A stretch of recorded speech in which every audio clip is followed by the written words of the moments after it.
And we are live here in Edmonton, Alberta, Canada. 60,000 strong here in Commonwealth Stadium are ready for this exciting event, and so am I. You already know the voice by now. The host with the most, Ryan Stone, is back behind the commentary desk where I belong, by the way.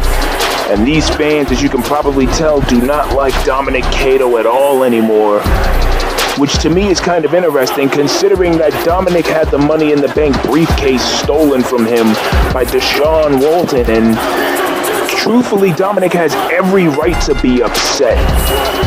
And no, I'm not supporting him because he's a heel. I'm supporting him because, quite frankly, Dominic had that match won back in Miami at Buckle Up.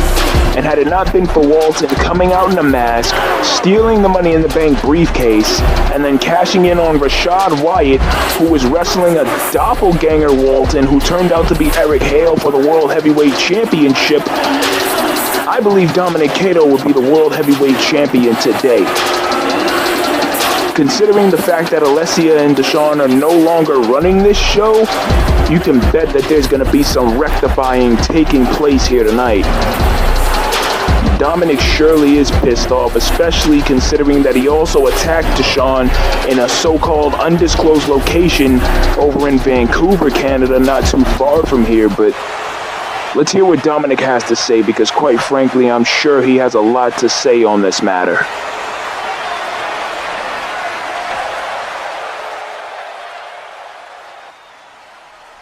You know, it's funny, you people were chanting my name 2 months ago at Buckle Up. You know, you all were like, Dominic, Dominic, Dominic, as I was climbing the ladder. Damn near had the briefcase right in the palm of my fucking hands. And then you wanna know what happened next? For those of you keeping score at home, and for those who didn't see the show, Deshaun Walton, spoiler alert, took the Money in the Bank briefcase from me. I had it right in the palm of my hands. I should be standing here right now as your World Heavyweight Champion. But instead, the people who now no longer run this place like to make shitty booking decisions as usual. You know, it's sad. Even his own friends believe that he makes shitty booking decisions. Even Angel Alexander seems to think that Deshaun Walton doesn't know what he's doing with his own show. That's why I'm glad he's not in charge anymore. That's why I'm glad his slut ex-wife is no longer in charge, because I should be the World Heavyweight Champion right now. Not Lorelai, not Deshaun Walton, not Rashad Wyatt. I should be a World Heavyweight Champion right now. And yet you people want to cheer for a thief like him. You people want to cheer for a slut like Alessia instead of cheering for me, an honest man who only wants to make an honest living. This is absolutely fucking ridiculous. And you know, the funniest thing about this is, every single one of you people know that I deserve to be the World Heavyweight Champion. I deserve to be on top of the mountain. Hell, even this referee right here knows that I deserve to be World Heavyweight Champion. But what does management do?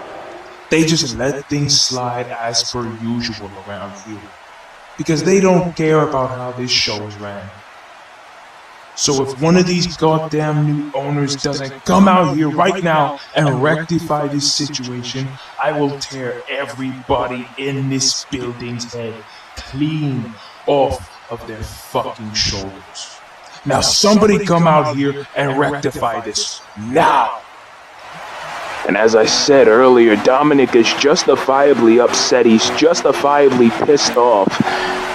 And apparently we're going to hear from one of the new part owners right now. And whose theme song is this?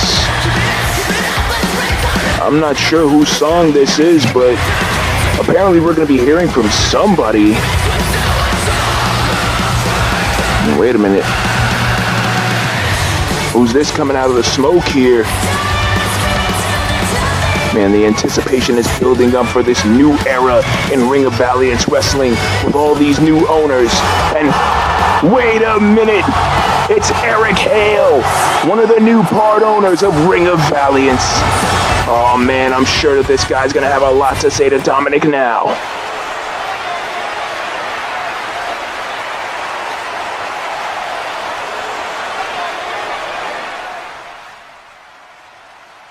Well, look who it is. None other than one of the new owners, Eric Hale. You know, you better be out here to rectify this situation with the Money in the Bank and the world title. Otherwise, I'm gonna march up there and take your fucking head clean off of your shoulders, you fucking pipsqueak. Well, Dominic, first of all, I'm gonna need you to pump the brakes for a second. Because I am your boss. And I'm not gonna tolerate your rude ass tone. Secondly, you make a pretty good argument about the Money in the Bank briefcase. It was indeed stolen from you by a masked man who turned out to be Deshaun Walton.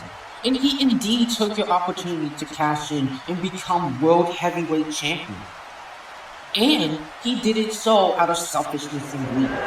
He claims that he did so to protect this show's best interest, but he really did because he cares about nobody else but himself. Because that's the kind of person he is. Self-centered and self-obsessed. Now that is a damn shame. So here's what I'm gonna do. I, Eric Hale, am going to award you, Dominic Cato, the Money in the Bank briefcase as of this moment. Because I've seen many a person get robbed of something they deserve. And I think it's time for all of that to change, effective immediately. Now see that right there? That is what I'm talking about. That right there is good management. And I'm making this promise to everybody in the locker room that nobody is ever going to steal from Dominic Gato ever again. Oh, what kind of BS is this? Dominic, you need to pump the brakes a second, young man. Because in case you've forgotten, I was in that Money in the Bank ladder match too, as were 6 other men. And we all went to war over that briefcase before Deshaun Walton stole it. You need to realize something. You weren't the only one robbed of a glorious opportunity. I was robbed too. And yeah, Deshaun Walton may have made a selfish decision, but you're starting to show those same qualities, Dominic. You're starting to show those same qualities. And that's not good. Not for you, not for any of us. We were all robbed. Me, you, everybody in that match, including a friend of yours. A rather best friend of yours. Best friend? What is he talking about here? Oh, wait a minute, come on! That's El Castigador! One of Dominic's closest friends backstage, and oh no, Casey with the chair to the ribs! Oh, come on! Get the hell out of there! And that, my friends, is what will happen if anybody ever steals from me again. That sick son of a bitch, Blake Casey, attacking El Castigador again, just like he did back on episode 4. Somebody please get some help back there for Castigador, please. He looks seriously hurt after that chair shot to the ribs, which have newly healed, but they may be broken or bruised again. Nobody knows. And nobody's gonna know, for the time being at least. As Blake Casey makes his way to the ring, as we all know, he's an atheist and doesn't make anything unknown about it. He cites Zayden Morgan as his hero, and he plans on continuing the crusade that Zayden started many years ago. And as we all know by now, Blake Casey is an atheist, methamphetamine cook, dealer, and user, and oh god, the methamphetamine smoke again. How is this legal? This guy has no remorse. That cold, chilling look in his eyes tells the whole story. He may be even more cold and chilling than Oscar Van Brett is. And that's saying something because that guy is very cold and chilling. Blake Casey, he really just doesn't have any regard for anybody else's safety. And whoever's going to be his opponent here tonight, you can bet your ass that they're going to be in for a long night against this man. And it sickens me to even have to classify Blake as a superstar, but nevertheless, unfortunately on this show, that's what he is a fucking superstar, I guess. And quite frankly, every time I walk past Blake Casey backstage, he personally doesn't intimidate me per se, but more so along the lines of disgusts me. And he's disgusting just about everybody in this arena. And this man, I really don't know what else to say about Blake. I mean, he's just absolutely evil. Let's see who his opponent is here. Wait a minute, I don't recognize this theme song. Who could this be? Oh, wait a minute. I know this kid. This is Shantae Sparks' little brother, Duran. And it looks like he's going to be making his debut here against Blake Casey. Well, good luck to you, kid. And please do not die in that ring at the hands of Blake Casey, because it's definitely going to be a long night for you. And I don't know if you can see it, but on the lower left side of Duran's stomach, he's got a little bit of a scar because a few years ago, before he even decided to train to be a wrestler, he was shot when he was playing basketball in college. And the road to recovery was long, and he decided to follow his other dream of being a professional wrestler, and this is Duran's debut, and he looks to make the most out of it. And he looks to not only impress the crowd, but he looks to make his big sister Shantae proud as well. These Edmonton fans are hyped up, excuse me. And I'm so hyped up I can't even freaking speak right now. We're in a new era of Ring of Valiance. Blake Casey versus Duran Sparks, and if I can use a word to define Blake Casey, valiant would definitely not be the word I would use. Referee rings the bell. This match is underway. Sparks and Casey staring each other down here. Oh man, I can't wait for these two to lock up. Sparks slapping his leg. He's ready to go. And look at this idiot, Blake Casey, acting like he's hot shit. And Duran with a German suplex. He ain't playing by Casey's rules, that's for sure. And Casey's slow to get up. And now Casey with that pissed off look on his face. Duran counters, swinging neck breaker. Duran with the cover. This could end early here. 1, 2, and no. Casey kicks out. And Duran Sparks showing a lot of impressive ability here. Scoop slam. Look at this. T-bone suplex. Nice. And now Duran going out to the apron here. Looking for this. Springboard. Went for the elbow, and Casey moved out of the way. And Casey's done playing around, and he's stomping away at Sparks. Sparks gets up in a shoulder tackle by Casey. Oh my God, what a shot to the head. And Sparks is in the danger zone now. And Casey is slow and methodical with his approach. And oh, look at this disrespectful shit. The sharpshooter by Blake Casey. As we all know, the sharpshooter is well known in Canada, as Bret the Hitman Hart used it many times over his illustrious, legendary Hall of Fame career. And Blake Casey is tarnishing the move. Sparks kicks him away. And these fans are hyped up here, and so am I. And Sparks, oh, he takes another shoulder tackle. That intimidation factor I'm noticing with Duran. It's obvious he's very, very green. This is his first professional wrestling match. on a big stage such as this. And Blake Casey just taking advantage of this kid. And Shantae, if you're watching backstage, I'd advise against even watching this because your little brother is in danger here. Duran now being held by his dreadlocks here. Oh, and a knee to the face by Casey. Oh, and he stomps him right in the chest.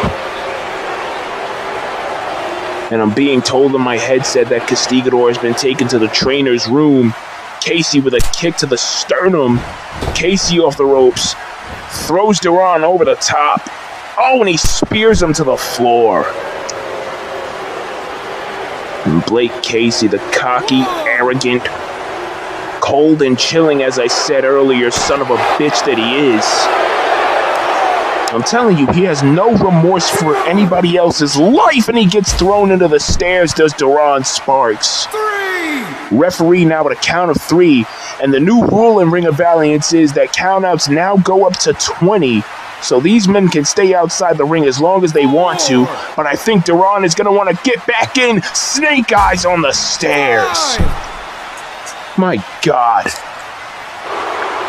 Referee now at a count of 6. And this son of a bitch, Blake Casey, I can't even stand to look at him. All the burns going up and down his arm, chest, and face. Somebody needs to do something about his drug intake. Suspend him, fire him, send him to rehab, send him to counseling. Do whatever the hell you gotta do to get this son of a bitch out of our faces for now. Referee at the halfway point of the count here. 11! Count of 11, and Casey, kicking Duran right in the head. 12! Casey back in at a count of 12 here. Looking for the cover on Sparks. Referee in position 2, and Sparks kicks out. And these fans are loving themselves some Duran Sparks. They're trying to get behind him as much as they can. Oh, and Sparks is a bit out of it here. And with how dangerous Casey is, I can't blame him. He's absolutely ruthless at a powerbomb. Jesus. 1, 2, and Sparks kicks out again. And Blake Casey cannot believe it. Oh no, and now Sparks is in even bigger trouble. Casey went for the headbutt. Jawbreaker by Sparks. A right hand, another one. A third to the back of the head. Sparks throws Casey over the top. Casey now on the apron. Oh no, what is this? Sparks now, look at this. DDT on the apron. Casey goes down to the floor and he's busted open. And these fans love themselves some Duran Sparks, ladies and gentlemen. 2! This kid is on a roll and it's just his first match. 3! And now Sparks throwing Casey into the barricade there. Oh no, this doesn't look good for Blake. Then again, who really gives a damn about Blake Casey with how sadistic he is? Kill this son of a bitch, Duran. Kill him dead. Spinning leg drop. Taking Casey down. Sparks picking Casey up, throwing him into the apron. Referee at a count of 8. Sparks now has control over Casey, and you gotta wonder what this will mean for both of these men's careers. Moving forward here in Ring of Valiance, referee stops at about 10.5 there. Duran, nice hits there. Forearms, fists, and elbows. I guess that's how they throw bows down in Atlanta, Georgia. Leapfrog again, clotheslining Casey out of the ring.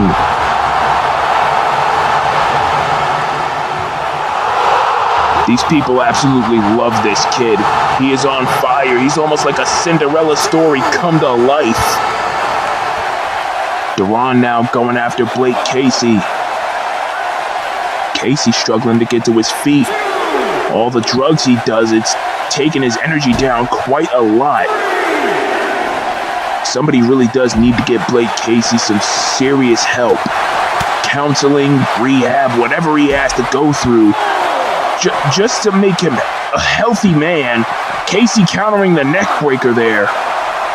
And throws Duran back in the ring. Oh, and he's just punching Duran right in the face. Jesus. Casey back into the count of 7.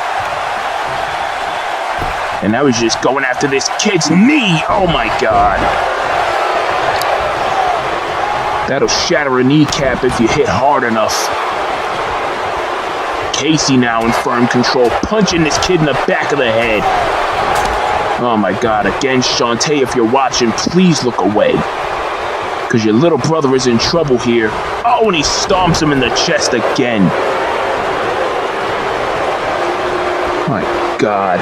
Oh no, and now look at this. Pump handle. Oh, driving the knee into the back of Duran's head. That could cause an aneurysm. That could cause an aneurysm if you're not careful. Oh, Duran blocks the kick and clotheslines Casey. Oh man, Duran's in firm control. This could be it right here. Look at this. Complete shot. The complete shot by Duran.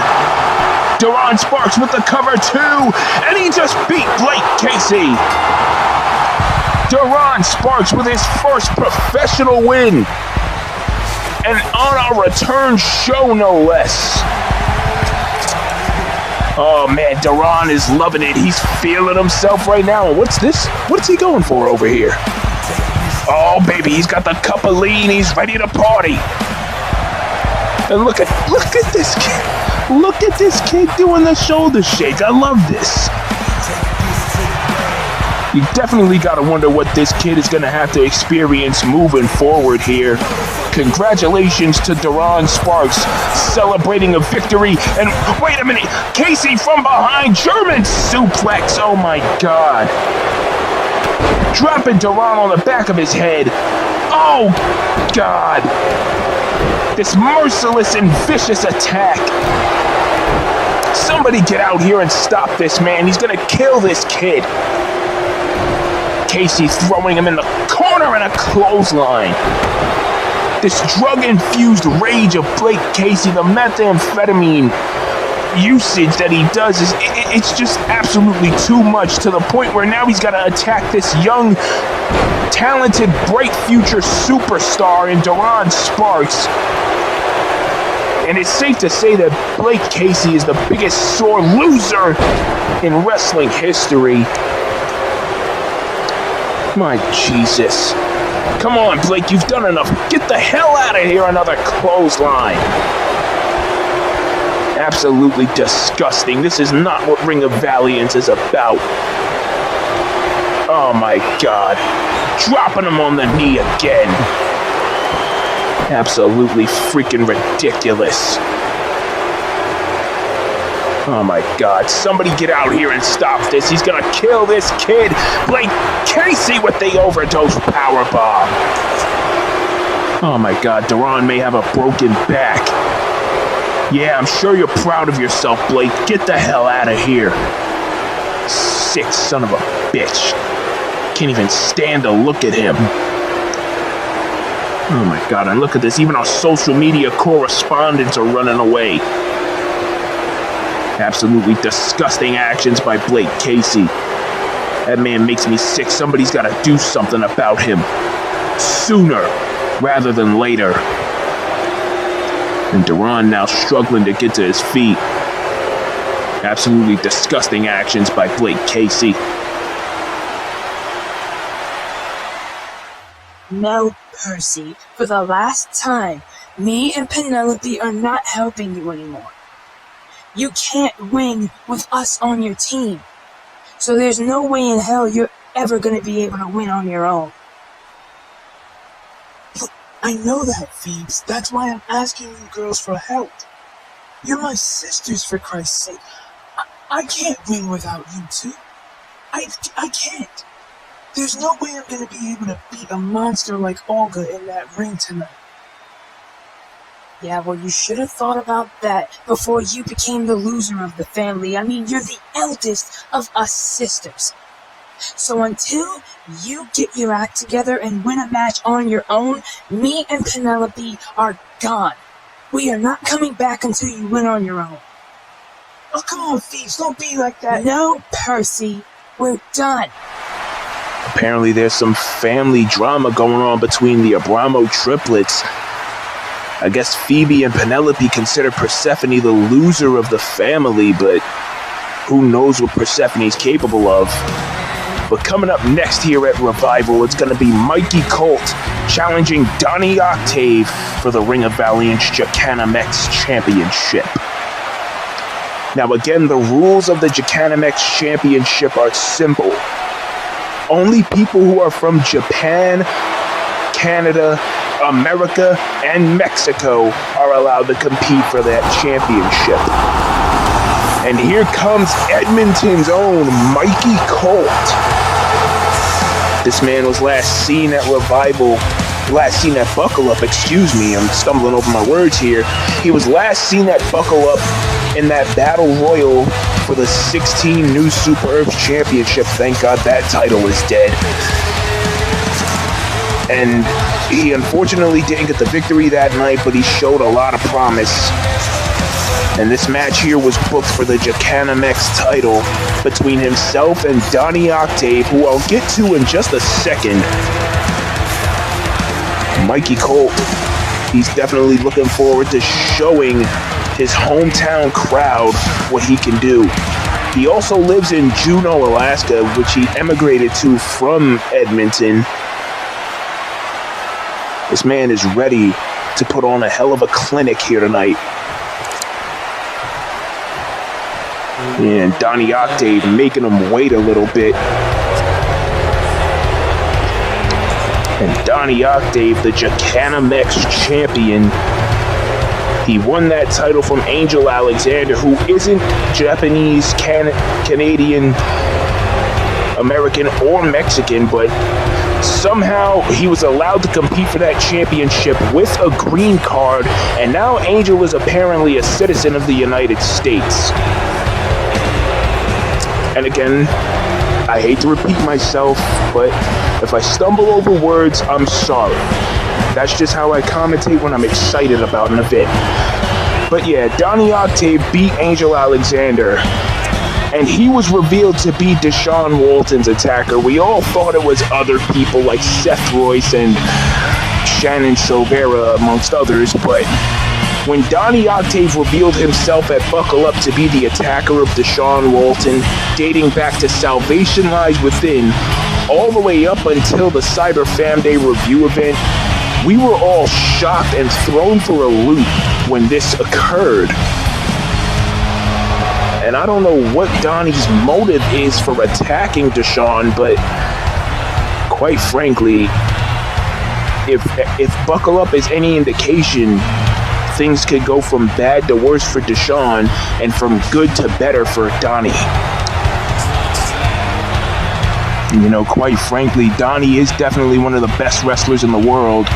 He's the former EWE World Champion, and he suffered an orbital bone injury at the hands of Dylan Black at VTW Insurgents a few months ago. I don't know how Octave is able to see right now, let alone wrestle and defend his Jacanamex championship, but he looks ready to go. But these Canadian fans do not like Donnie one single bit. Not because he's an American, but because of the kind of person he is. He's the leader of the paradigm shift. And again, had it not been for Dylan Black bludgeoning him with that baseball bat, Octave may be the VTW Global Champion right now. Unfortunately, that title is held by Alex King, much to the chagrin of Octave. But enough about that for right now. It's time for the Jacanamex Championship match here at Ring of Valiance Revival.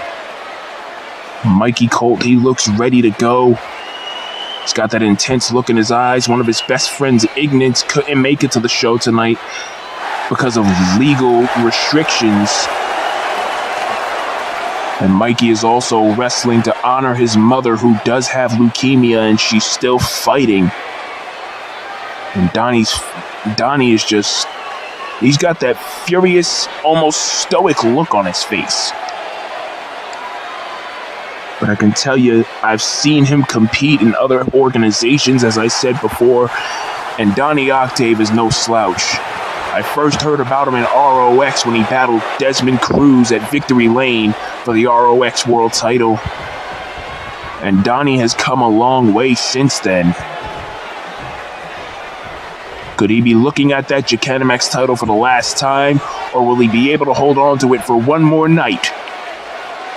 We're about to find out in just a few short moments as he battles that man, Mikey Colt, for his Gigantamax championship.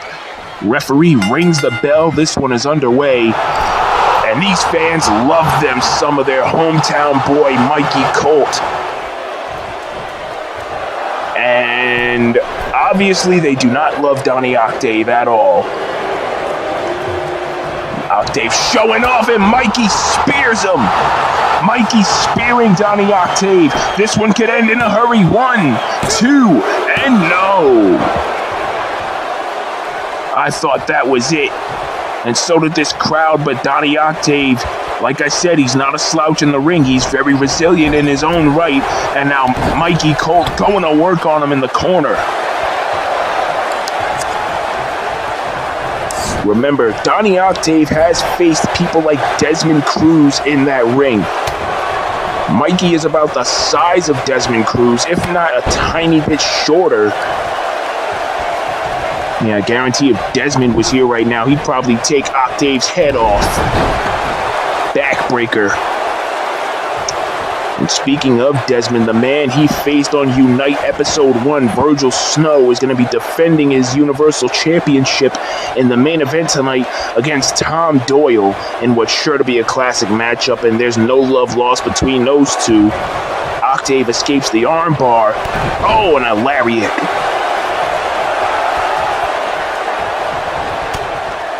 Octave now in firm control here.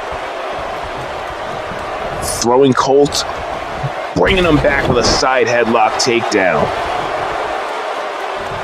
And look at this, just raking the eyes here almost. Oh, Jesus.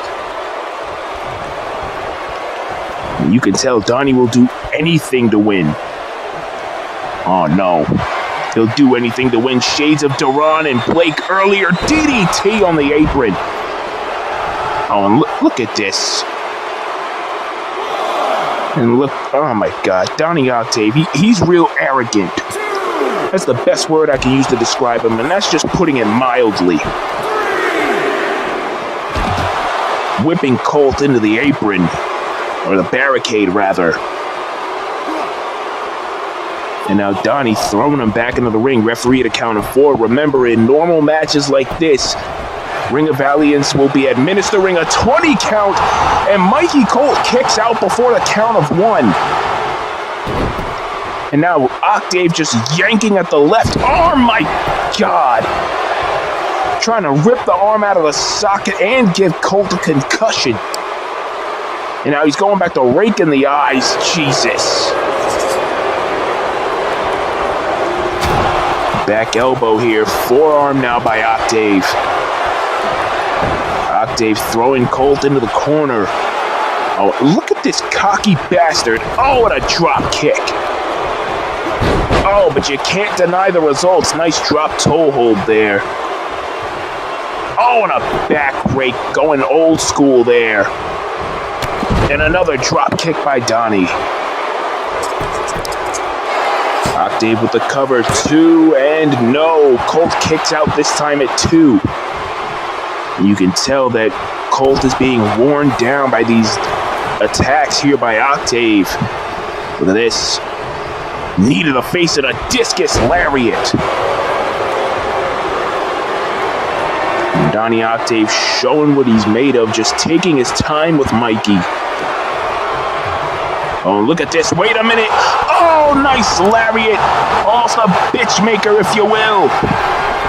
Paying homage to Angel Alexander, the former Gigantamax champion. Colt almost spearing Octave. Octave jumped over him. Discus punch in a reverse DDT. Octave now with the cover, 2, and no. Again, Colt gets the shoulder up at 2. And Donnie showing frustration And he does that a lot in his matches, and that's something that's not going to benefit him if he wants to keep his championship. Oh, and a drop kick right to the ribs almost. My God. Octave is about as vicious as Blake Casey, if not more. And that's saying something because Blake Casey may be the most vicious son of a bitch I've ever met in my life. Tree of Woe now. And Octave just staring Mikey down. Knees right to the midsection. Oh my God. Nasty knees to the midsection, and now Octave just taunting Colt. Looking for the cover, but he wasted too much time. And Mikey Colt is a rather tall man, which is why a rope break was called there. His foot was under the ropes a bit. And now Octave is firing on all cylinders here, it seems. Oh, and a flash kick right to the face. That may have knocked Mikey out. 1. No, and he kicked out at 1. And Donnie Octave is irate. You can see the look of anger on his face. And Mikey, he's out of it here. He's dizzy. Octave went for a chop, and he gets kicked right in the face. Octave now in trouble. Colt on the second turnbuckle. Double axe handle right to the head. Oh, man. Oh, Jesus. What right hands there by Mikey. Mikey throwing him off the ropes. Oh, and a catapult spear. Catapult spear by Mikey Colt. He may have just killed Donnie Octave. And look at this. Another one. Oh, my Lord. Mikey Colt is killing him. Spinning heel kick, and Donnie powders out. What an unbelievable sight. 2 pop-up spears by Mikey Colt. And now Mikey looking to punish Donnie Octave some more. Spinning heel kick.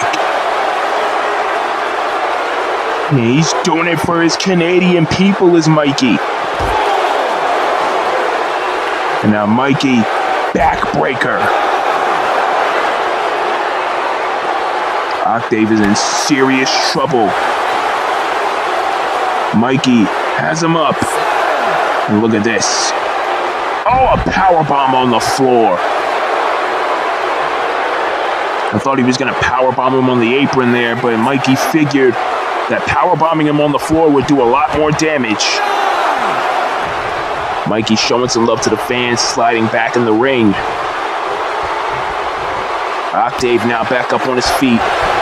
Mikey going for another powerbomb. Oh, but Octave counters. Punches right to the forehead. And a drop toe hold. And Mikey trying to catch a reprieve in the corner here. Trying to get back up to his feet. And you see Octave over on the other side. Oh, God. A shoulder tackle right to the kidneys. Oh, no. And now look at this. Oh, man. Boston Crab. Boston Crab by Donnie Octave. Mikey is in trouble here. Colt's in deep trouble. It's locked in pretty tight. Oh, but he finds a way out. But I think the damage may have been done. Oh, but the leg strength is just too great. Oh, and another spear. Another spear by Mikey Colt. And Mikey Colt is firing up here. Look at this. Takes him down with a couple of lariats. Oh, and a bulldog. And Mikey may have just busted Donnie open. Mikey may have just busted Donnie open right there with that bulldog. And Mikey's lining up for another spear, it seems, or not. DDT!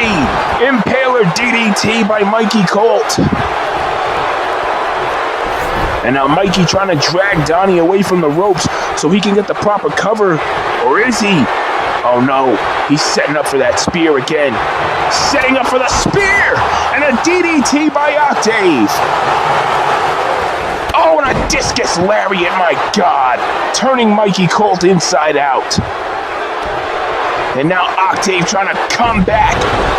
Front face lock DDT, but Octave couldn't get the pinfall. Colt was too close to the ropes once again. And now Donnie dragging him to the center. And Donnie gonna look for it again. It's all Octave now. Kick to the gut and a Shining Wizard. Octave now with another cover. 2. Oh, and somehow, by some miracle, Mikey Colt gets the shoulder up again. And Donnie Octave is furious. Octave's got to stay on him and not get frustrated. Countering the strike there by Octave is Colt. And now Colt just punching him right in the face. And you see the blood on Colt's hand. The blood on Colt's right hand from Donnie Octave's forehead. Colt throwing Octave into the corner. Throwing him out of the ring now. Oh no. And we don't see Mikey go to the top often, but when we do, it's magical off the top of the crossbody. Mikey Colt with a super duper high flying crossbody. For a man that's 245 pounds, this man can fly. And now Octave thrown back into the ring. Colt follows. And here we go. Octave trying to get up to his feet. And Mikey saying, "Is that all you got?" Oh, wait a minute. These two staring at each other. Center of the ring. Oh, man, this is awesome. Look at this moment. Oh, and Octave striking him right in the face. And Colt punches him back. Knife edge chop. It doesn't do much to Mikey. Mikey punching him right in the head. Knife edge chop by Octave. Another one. And Donnie and Mikey going back and forth here. And Octave may have felt that one a little too much. DDT. Octave may have a concussion. Colt's hands are like freaking bricks. Lining up for a spear, it seems. No, he psyched him out and he kicked him right in the face. He kicked him right in the face, psyching Octave out. And Octave is in trouble. Spear, and again he counters with a DDT. Octave countering again with a DDT. And he picks Colt up, super kicking him right in the knee. And another Shining Wizard. And that busted Mikey Colt wide open. 1, 2, and this one is over. Donnie Octave retains the Gicanamex Championship. What an absolutely damn good match that was. I really don't know what the hell to say. Look at that snatch. What disrespect by Donnie Octave, just snatching the title from the referee. Regardless, what an excellent performance by these two superstars. Donnie Octave retaining the Gicanamex Championship. Watch how this match started off. These two were taunting to the fans. Octave obviously didn't get as much love as Colt, who speared him, and I thought that was going to be it right there, off the spear. But it wasn't to be, as Octave kicked out at 2. And now, as we look at this here, Octave DDTs. Look at the impact. Look at the impact. Oh, God, a DDT right there on that apron.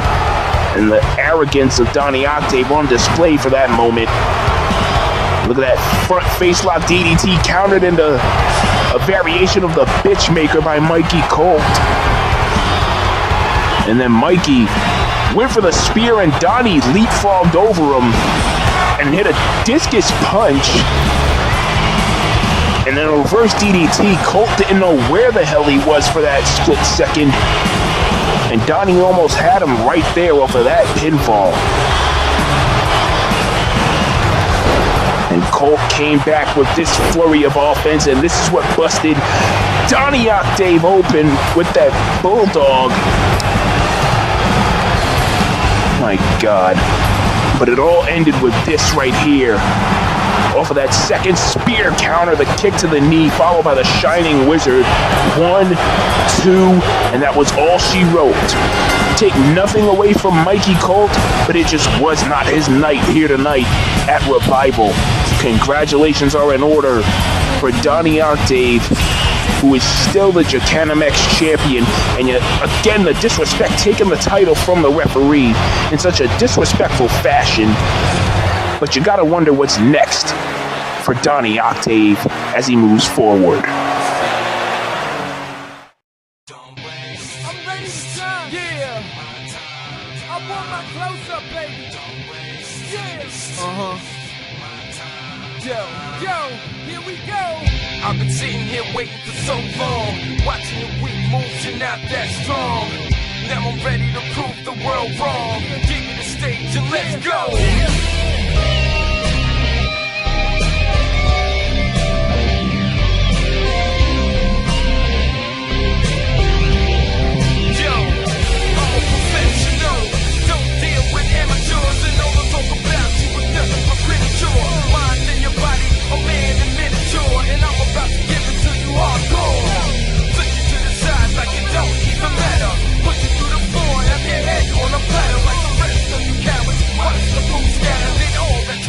You're a dead man, come on! Don't waste, yo, my time.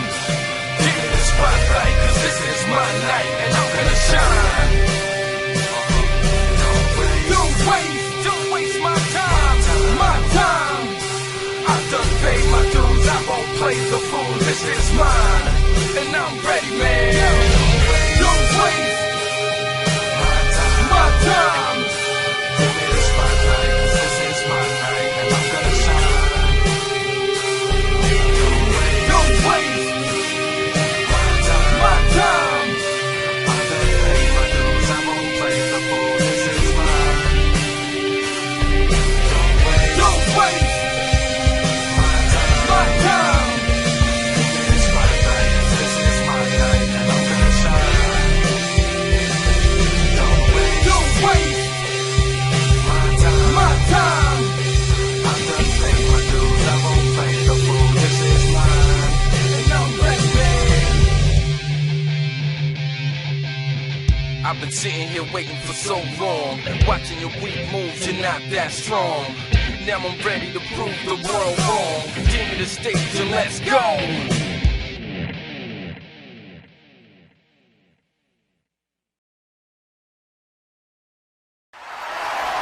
Ladies and gentlemen, we're back here live at Ring of Valiance Revival, and it appears we're looking at one of the owner's offices. I can only wonder whose office it is, and oh, wait a minute, there's Cody Hagan, one of the part owners of the show now. You gotta believe he's got something to say regarding his wife, Lorelei. At Buckle Up, I conquered my brother-in-law in Hell in a Cell. I avenged my wife's dignity and self-respect, and what's more, she won the World Heavyweight Championship at Buckle Up, thus making her the only female in this company's and the entire industry's history to win a men's World Heavyweight Championship. But her reign as champion did not come without news. As you heard over the past week, Lorelei is indeed pregnant with my child. Now, unlike Alessia, Lorelei will indeed take maternal leave in order for us to take care of our child. This means, unfortunately, she will have to relinquish the Ring of Valiance World Heavyweight Championship, which she will do in a few moments. It pains me to have to do this to my own wife, but I care for her own safety and well-being, as well as our child's well-being. And as part owner, I don't want her to be like Alessia and be reckless while pregnant. In closing, I want to say this to my cousin-in-law, Salem Sinister, and his right-hand man, Riley Davis.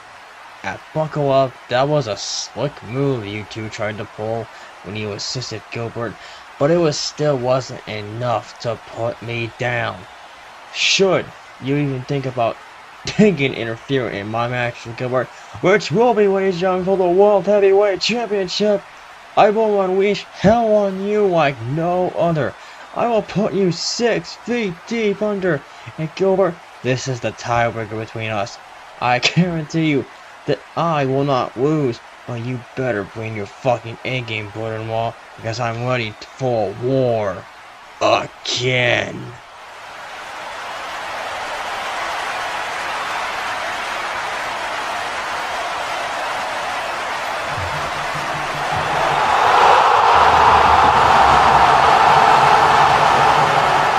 I never realized until now how much I respect you and what you've done for this industry.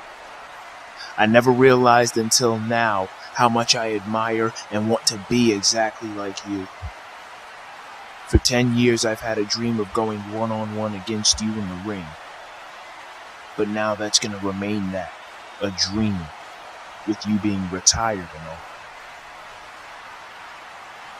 One person that's not retired though, and one person who I will gladly tear to shreds tonight, is Dominic Cato. I stole the money in the bank briefcase I buckle up to ensure this show's safety.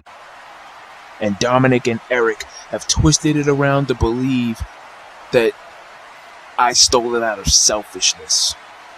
That's not the case at all. And when you attacked me in Vancouver, Dominic, that was the last straw. So you know what? Tonight, here in Edmonton, Alberta, Canada, you say you're going to take my head off?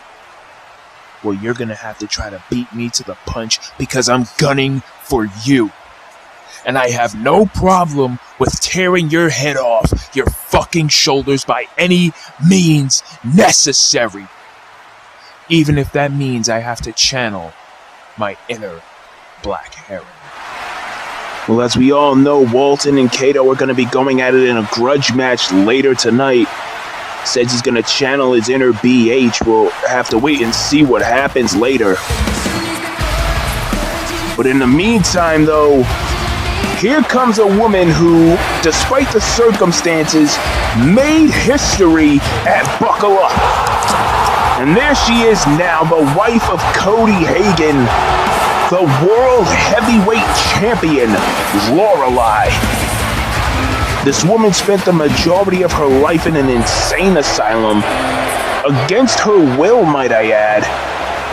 And it really pains me to have to repeat this, but for the sake of this story, this somewhat sadistic Cinderella story, I have to repeat it because Lorelei was repeatedly molested by her older brother Gilbert back when they were teenagers in school.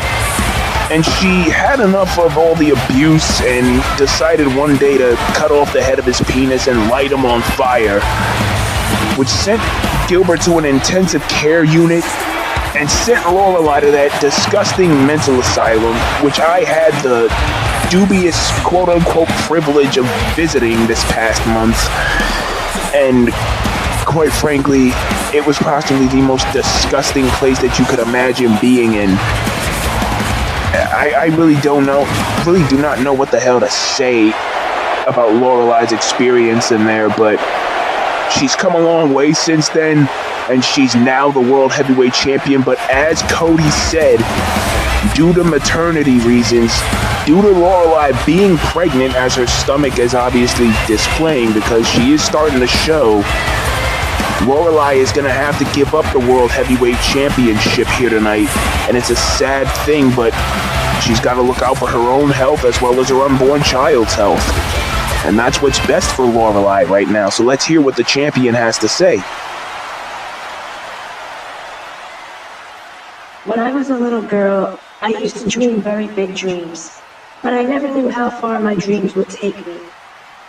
I mean, as you can see, I'm standing here in Edmonton, Alberta, Canada, as the World Heavyweight Champion of Ring of Valiance Wrestling, not to mention the fact that I am the first and only female in wrestling history to win a men's world championship while pregnant. And I'm excited to be a mother once again, but there's a slight issue. Which brings me to what Cody said earlier tonight. Yes, I am with child.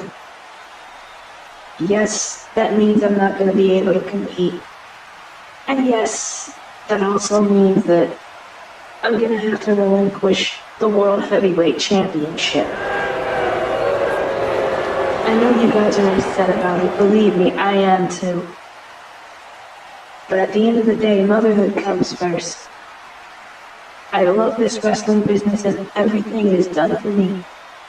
I love my Cody and everything he's done for me. But if you hadn't asked me, what do I choose between wrestling and my family? I would choose my family every time. And don't get me wrong, guys. I love each and every one of you. But I have to think about what's best for me. And what's best for my health and for my unborn child's health, too. I love all of you, because without you, I wouldn't be me. I've been through so many traumatic experiences in my life, especially with my older brother, Gilbert, and really, you people are the only people who actually accepted me. All of you, everybody in the back, and especially my husband, Cody. All of you have helped me through tough and traumatic times. And I cannot thank you enough. Words can't describe how grateful I am for all of you people. That's why it's with great sadness that I must relinquish the Ring of Valiance World Heavyweight Championship.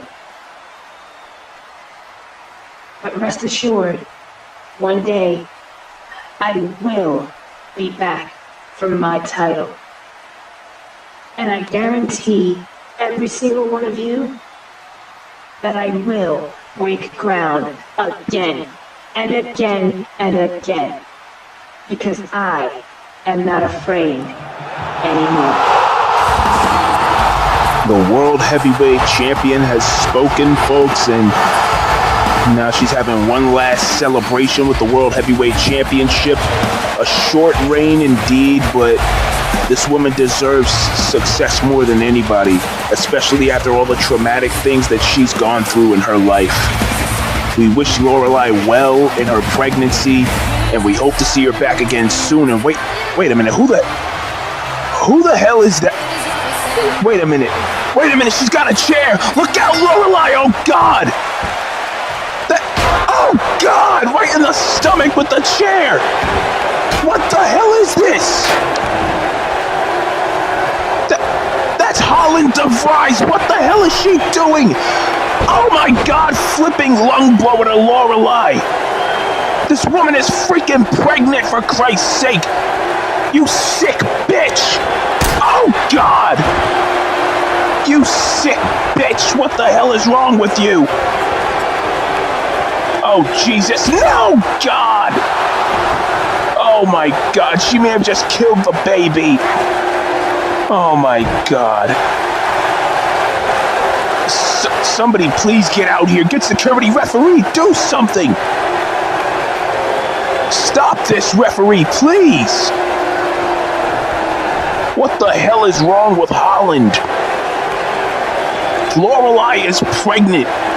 And where the hell is Cody? Oh no, Holland's got a bat. Holland's got a damn baseball bat. Come on, please. Have some damn mercy, God. Oh, Jesus. Somebody get this damn bitch out of the ring. What is wrong with Holland DeVries? Oh no. No, now another flipping lung blower. Somebody get the hell out here and stop this attack. What in the hell is wrong with Holland?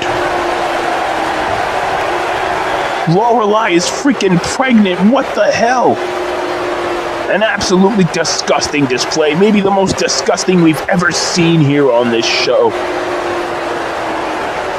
Somebody please get some help out here for Lorelei. And I mean, what the hell?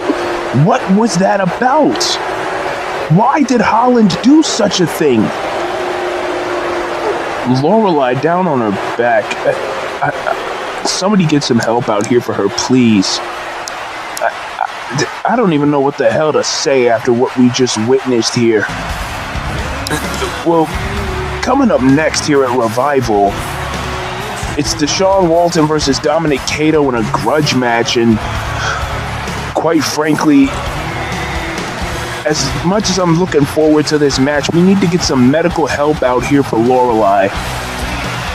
And I'm seeing down at ringside that Lorelei is being taken away by the medical staff through the crowd to the backstage area here.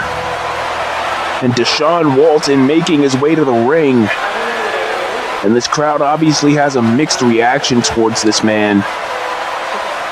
He stole the Money in the Bank briefcase back at Buckle Up, had Eric Hale play doppelganger to face Rashad Wyatt.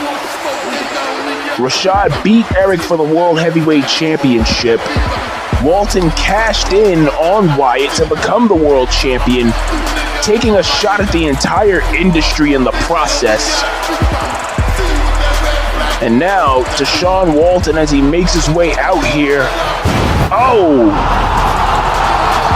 being the dab master that he is, Walton making his way out to the ring.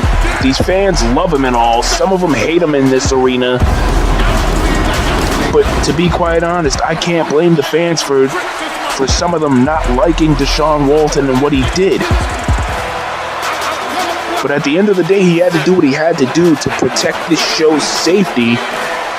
But Dominic and Eric saw it differently, and in a justifiable way, because Dominic was inches away from winning the Money in the Bank, which is why Eric awarded the Money in the Bank briefcase to Dominic earlier tonight. Walton has been battling injury after injury since Salvation Lies Within. He fought in a Hell in a Cell match, an Iron Man Hell in a Cell match against Tyson Rex, which he won. He fought in a Hell in a Cell match at I Invented Hell against Seth Royce, which lasted for over 45 minutes. Suffered a concussion in that match. Not to mention, his neck was a bit bruised, to say the least. And then to top it all off, at his Cyber Fan Day review event and back at Buckle Up, he not only suffered a more severe concussion, but he also suffered a fractured skull. And also, not to mention, he competed in the NXW Elimination Chamber for what was his world title at the time. He recently won it back at California. He suffered bruised ribs. And he also competed in the Valor Wrestling Cruiserweight Tournament against Ezra Fox, did Deshaun Walton. And he's been battling a lot of neurological injuries as well, but here comes the now Mr. Money in the Bank, Dominic Cato. He didn't win a ladder match to win that briefcase. He was awarded it earlier tonight because Eric, justifiably so, agreed with Dominic when he said that Dominic was also supposed to win that match, but Deshaun Walton took matters into his own hands for the quote-unquote security of his show. But Walton, this isn't your show anymore, I'm afraid. It now belongs to 6 different people, unfortunately. Eric Hale being one of those people. And I do want to point out that nobody has seen Rashad Wyatt since Buckle Up. Apparently he's either gone missing or taken another hiatus. And look at Dominic, this guy, he's gotten so much more arrogant than he normally is. Walton coming at him fast with a drop kick, stomping away, and now he's just punching him in the face. Oh man, punching him in the face, probably knocking some teeth out. Stomping away at Cato now, and now he picks him up to his feet. Walton now throwing him off the ropes, drops down, Cato off the ropes again, and he receives a drop kick right to the face and a dab once again. Brandon Young and Ryan Swift will be very proud of that one. And now Walton throwing Cato into the corner, giving him a look, saying that he's not messing around. Oh, but it seems like Cato, all he wants to do is mess around, playing mind games with Walton. Walton missing a drop kick there, and it is apparent that Walton is a bit out of it. Small package by Kato. Walton kicks out before one. Diving fist right to the head. And I want to remind everybody that Walton does have a number of head injuries, head trauma, fractured skull, concussion. Oh, God. And he may have a crushed throat after that. It's amazing that this man has been able to wrestle through all of these injuries, but I fear that if Walton keeps on wrestling, he's going to worsen his injuries, maybe even end up in a wheelchair if he's not careful, and Walton kicks out at 2 off the cover. Dominic Kato now bringing Walton back up to his feet. And for the last few moments, it's been all Kato back suplexing Walton onto his arm. Now look at this strength by Kato. Jackknife powerbomb, or gut-wrench powerbomb rather, excuse me. Kato stands 6 feet 4 inches tall. He weighs about 241 pounds. Oh, but he's got the agility of a cat and the ferociousness of a lion. And look at this. He's got the strength of 1,070,000 men with that belly-to-belly suplex. Looking for the cover again. And Walton gets the shoulder up barely at 2. And I think each time Walton exerts energy, I think he feels sharp pains going through his body from head to toe. I mean, as I said, he's been dealing with a lot of injuries. And wait a minute, he counters the suplex, dropping Kato right on his face. Walton telling Kato to get up. Kato up on his feet. Walton on the top turnbuckle, corkscrew moonsault, or a whisper in the wind rather. Kato struggling to get to his feet, and Walton clotheslining him out the ring. And once again he hits the dab. Yeah, if he hits that anymore, Brandon Young is going to have to sue him for gimmick infringement. Walton now off the top with a bionic elbow. Walton is in the zone right now. He's not going to let his injuries slow him down. Now he's just firing away at Dominic. Look at this. Rope-a-dope combo in the back of Dominic's head, hitting the stairs. And Walton letting Dominic know that he is not here to play. He is here to fight. Remember, at that undisclosed location in Vancouver, Dominic assaulted Deshaun Walton and Rupert Matthews with an iron baseball bat. So that also plays into the fact that Deshaun has a concussion. Deshaun off the top rope, went for the clothesline. Dominic sidestepped him. And now Dominic's saying, "You're not going to get the better of me." My God, what an intense lariat by Dominic Kato. 2, but Walton manages to kick out. My God, Dominic damn near took Deshaun's head clean off, as he has promised to do here tonight. Oh, and look at this. Look at the strength of Kato's sit-out powerbomb. My God. You know, Dominic Kato, as I said, he was inches away from winning the Money in the Bank ladder match back at Buckle Up in April. Look at this, another gut-wrench powerbomb. Ever since then, Dominic has changed his way of thinking in the ring and out. Oh no. Dominic now looking for that rocket kick right to the face. And the heel of Dominic's boot cut Walton's head open. Dominic now dragging Walton to the center of the ring. Referee in position 1, 2, and Walton gets the shoulder up. And Kato just looking down at Walton. And I don't know if you could hear what he said there, but I read his lips. He said, "You're gonna die today, you son of a bitch." And if Dominic keeps these intense attacks up, oh, nice bulldog, he may just end up murdering Walton in front of all these people here in Commonwealth Stadium. Oh, a vicious knee right to the head. Oh, Walton said he's going to channel his inner Black Heron, but just because he's wearing black and gold doesn't mean that he's going to be able to, especially with how intense Dominic is. Another power bomb.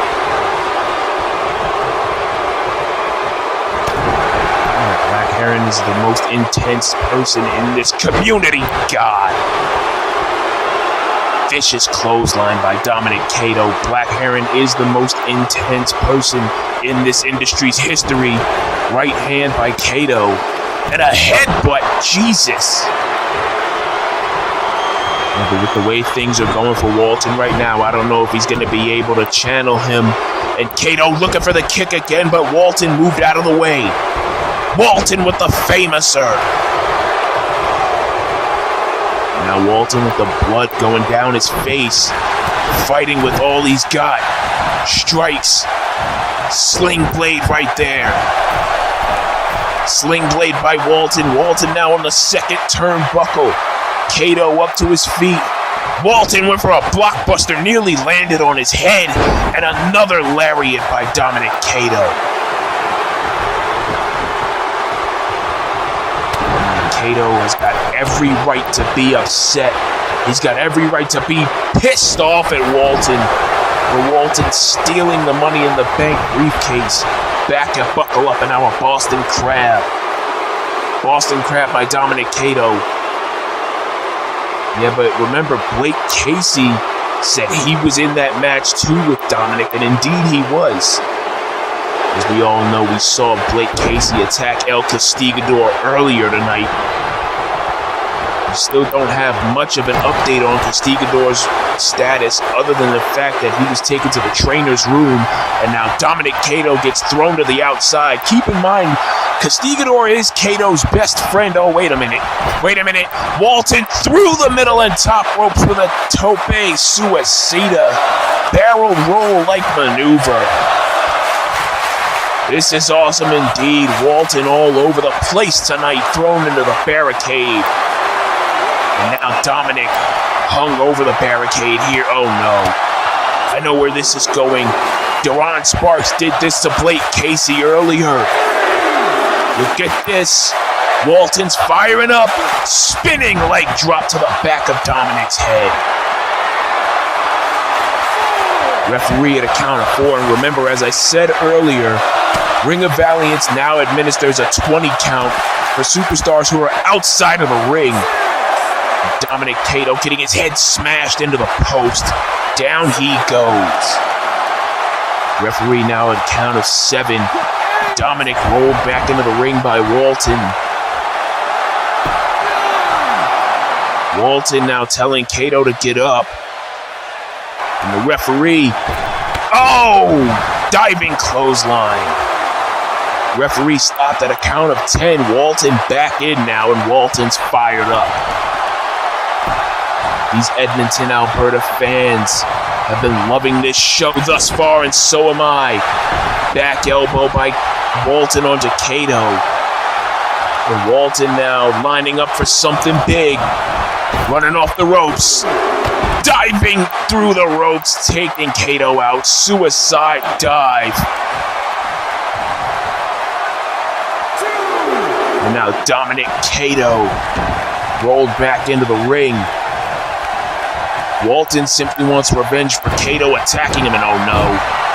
Cato wants revenge for Walton stealing the briefcase. He went for the deafening silence.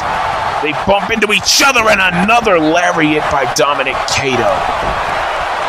Walton rolls to the apron, and what the hell is Cato doing? Cato off the top. Oh my God! A lariat knocking Walton to the floor outside. Dominic is willing to do anything to hurt Deshaun Walton. Now Cato follows Walton to the outside. This is Dominic's first high-profile match aside from the Money in the Bank at Buckle Up, and oh no, Dominic Cato with a spear! Right through the barricade. Walton may be broken in half, maybe even more than he already was. Yeah, this is awesome indeed, but Dominic Cato is absolutely insane. He's absolutely vicious. He's developed this mean streak within him ever since Buckle Up. Now Dominic has Walton right where he wants him. Has him in a powerbomb position. and power bombs him on the apron and swings him into the LED board, and down he goes. Referee now at a count of 9. Dominic sliding in at about 9 3/4. Oh, and another headbutt by Kato. Look at the blood on Kato's right hand. As Walton's blood all over his right hand here. Oh, and he takes him down. Skull-crushing finale. That may give Walton a severe concussion. And Walton, by some miracle, gets the shoulder up. Deshaun Walton is absolutely resilient. His methods may not be orthodox, but you can damn sure bet that he's willing to go through anything and everything possible to secure a victory. We saw that at Buckle Up when he stole the money in the bank and cashed in on Rashad. He claims it was for the show's safety, but Dominic and Eric, as I have said numerous times, they see it differently. They see Walton as a selfish man who will do anything to keep some sort of power. And another couple of lariats by Dominic Kato.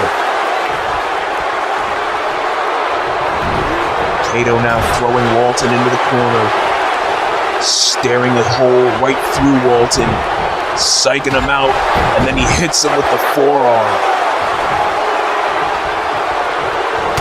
Dominic now just coming at Walton here. Got the blood on his hands. Gotta believe, wait a minute, Kato! Oh, a barrel roll! A tope, a barrel roll, whatever you want to call it, it was damn sure effective by Dominic Kato. Dominic now throwing Walton back into the ring. Walton laying down there, and Dominic surprisingly giving Walton a little bit of a breather, but he knows that he has to keep on Walton so he doesn't gain the upper hand. Couple of stomps for Walton, back up on his feet now. Kato throwing him in the corner, and another vicious forearm right to the face. You want to talk about punch you in your face, I'll knock your teeth out. Dominic throwing forearms like it's nobody's business. He may have knocked out 6 of Walton's teeth. Now Dominic, oh God, what's he doing here? Oh no! Oh, he went for the back suplex, but in midair. Walton changed direction and another dab. Come on, Walton, you gotta stay on him. Leave the dabbing alone for now. And now Walton, couple of forearms of his own. Pele kick to Dominic Kato, and Walton firing on all cylinders, coming back in a big way. Now what is Walton doing? Telling Dominic to get up here. Oh, but Walton, he seems a bit hesitant. He's sitting down. What the hell is he doing? Dominic taunting him as well, punching Walton in the face, and Walton is out of it. Walton is absolutely out of it here. Oh, but he's coming back with a fist of his own. And now Dominic is out of it.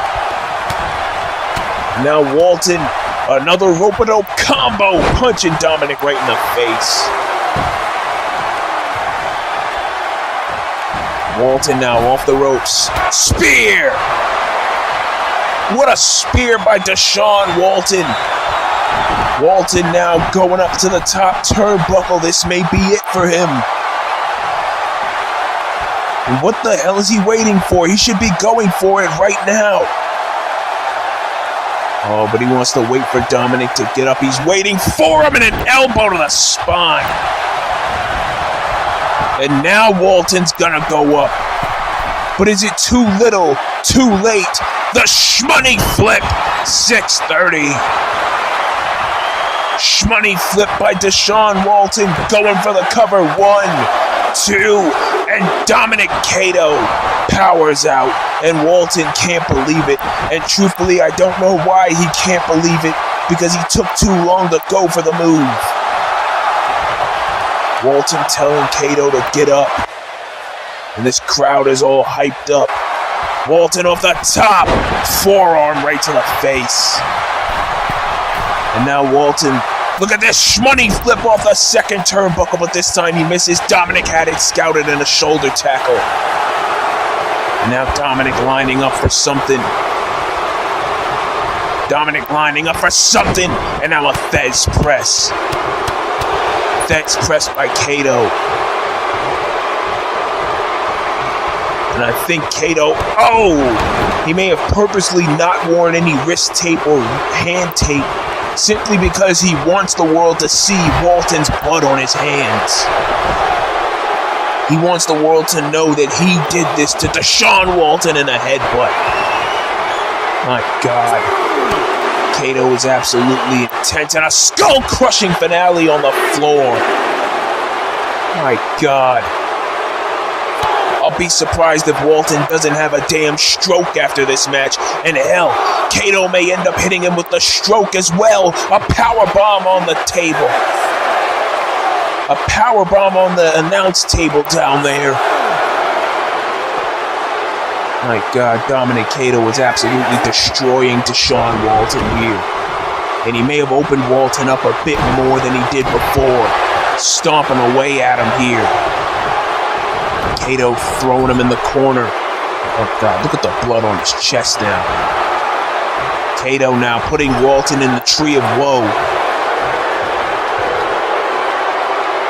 Now Kato, oh God, he's choking him with the boot. And Walton's down, and he may be seriously hurt, but Kato doesn't give a damn. Kato just wants to destroy this man here. Look at this. Huge jackknife powerbomb. My God. Dominic Kato, this senseless beating, and look at this. Another belly-to-belly suplex. The power of Dominic Kato is absolutely scary. Dominic, oh wait a minute, reverse DDT.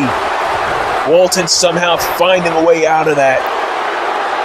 Dominic, for the majority of this match, has been exhibiting Chris Rosa or Joey Turner type of strength, but Walton keeps on using his speed and agility to come back. And now, he went for the drop kick, and again he missed. Oh, and a headbutt. Oh man, and now Kato's gonna kill him. Dominic Kato is gonna kill Deshaun Walton. And this head injury is playing a huge factor in this match. Walton, he can't barely see what he's doing. Another rope-a-dope combo. Down goes Kato again. Walton going up for another shmoney flip. Oh man, he's looking down at Dominic Kato. He can't barely see with all that blood going into his eyes. This head injury that he has is playing a huge factor. Deshaun Walton looking down at Dominic Kato. He's gonna lay him to rest right here. Shmoney flip. Oh my God, he caught him in a pile driver. He may have just killed this man and broken his neck too. And Walton, by some miracle, gets the shoulder up, and Kato can't believe it. I thought he killed him with that pile driver. Dominic Kato, unbelievable agility and self-awareness. Oh, but he may kill Walton right here with the rocket kick right to the face. God, Deshaun Walton is bleeding profusely, and this one is over. What a finish. Dominic Kato, a come from behind pile driver. How in the hell did he get up so quickly? I'll never know, but Dominic Kato with a huge win over Deshaun Walton, and Dominic is definitely going to be looking forward to rectifying his entire future. These fans may not like the result. Dominic has won this matchup here, and what the hell is he thinking? What is Dominic thinking here? Standing outside the ring at Walton's head here, and oh no. Oh, come on, Dominic, you've done enough.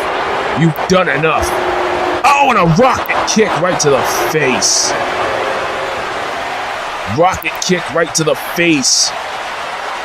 And somehow Walton is back up a famous Kato, but there's Donnie Octave. Oh, come on. Enough is enough with this. Now Donnie Octave, who also won his match earlier against Mikey Colt, attacking Deshaun Walton, helping Dominic Cato out. This is absolutely heinous. Donnie Octave attacking him. Oh no, now front face lock DDT. And Dominic Cato back in the ring as well. Oh no, now he's going to look for another rocket kick. Look at the arrogance of Octave over there in the corner. Oh, and he got him right in the forehead. And these fans, they are absolutely pissed off at these two. These two thugs.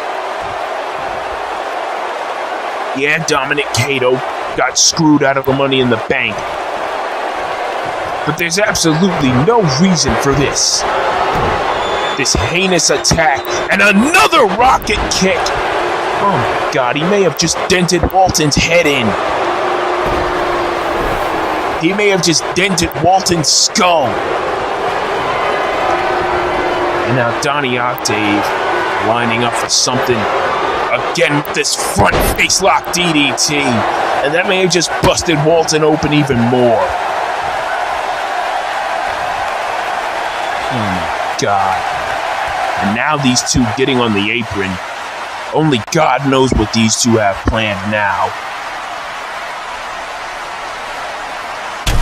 Wait a minute. The lights have gone out here. What the hell is going on? Oh, you son of a bitch. It's Virgil Snow. The man who stole Deshaun Walton's wife, Alessia, and got her pregnant. And you do have to wonder what his wife, Olga, thinks about this whole situation involving himself and Alessia.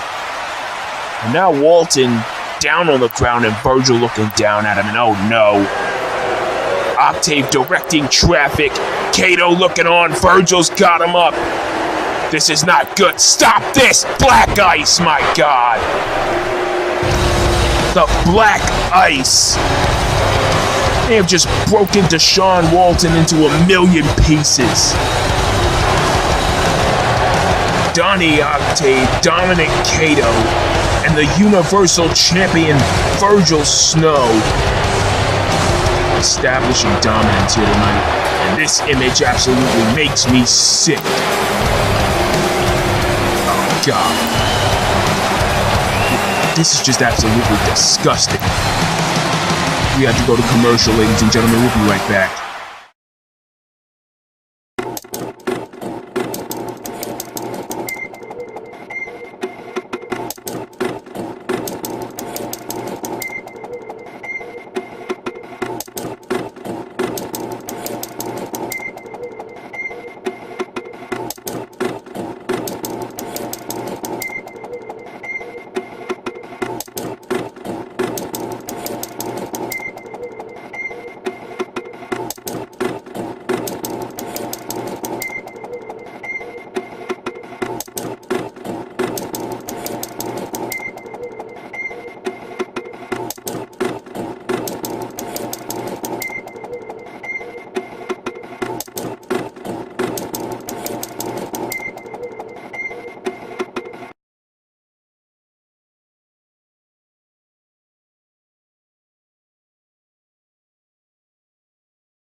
Who the hell you think you is attacking my little brother like that earlier tonight?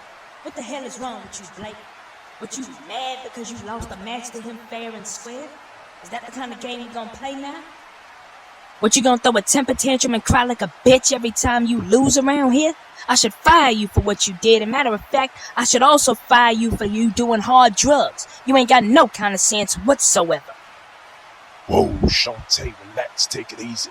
It ain't like he's dead or anything. He's lucky that I spared his life. Just like Castigador, he's lucky I spared his. Just like you, you're lucky I'm sparing yours. Well, hold up. First of all, who you think you talking to like that, nigga? I should shoot you right in your motherfucking face right now. You lucky Canada's got gun laws.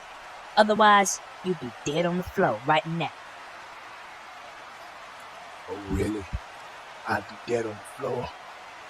Just like Duran almost was all those years ago. No, you really are something. I spared his life back then, and I spared his life tonight. He's lucky he doesn't know me anymore.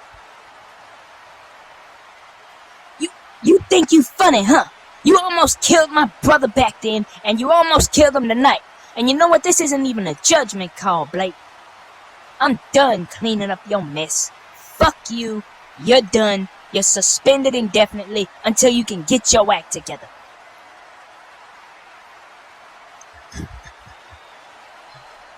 No, Shantae. That's real cute. You playing boss lady and all. But let me keep you in touch with your former self. You used to do drugs right alongside me, and so did Duran. You used to deal them just like me. It's sad what you've become. It's sad what Deshaun has turned you into. And it's sad that I'm gonna have to take your brother's life like I should have did all those years ago. So now we know why Duran Sparks has that scar on the lower left side of his stomach. It's because Blake Casey is the one that shot him all of those years ago. Now that Blake Casey is suspended and walking out, Shantae has a lot more to worry about later tonight against Alessia Knight. You bet your ass there's definitely going to be some repercussions for Blake Casey, but for right now, it is time for the World Heavyweight Championship match between Cody Hagan and his brother-in-law, Gilbert Albrecht. And I want to keep everything in mind that this is the third time these two men have faced off in Ring of Valiance history, but this is the first time that they're going at it for the now vacant World Heavyweight Championship. Cody Hagan is a part owner of Ring of Valiance, and for his wife's own good, he decided to take the title off of her. But as we all saw earlier tonight, Lorelei was attacked by Holland DeVries, and Lorelei has been taken to a local hospital here in Edmonton. And I'm being told that the baby inside of her is okay, thank God, somehow. I don't know. I don't know how the baby's okay, but the strangest thing in this whole situation is that Cody did not come out to help his wife. I really do not know why, but Lorelei has been sacrificing life and limb for Cody, and Cody's just been focusing on getting revenge on Gilbert for what he did to her when they were young.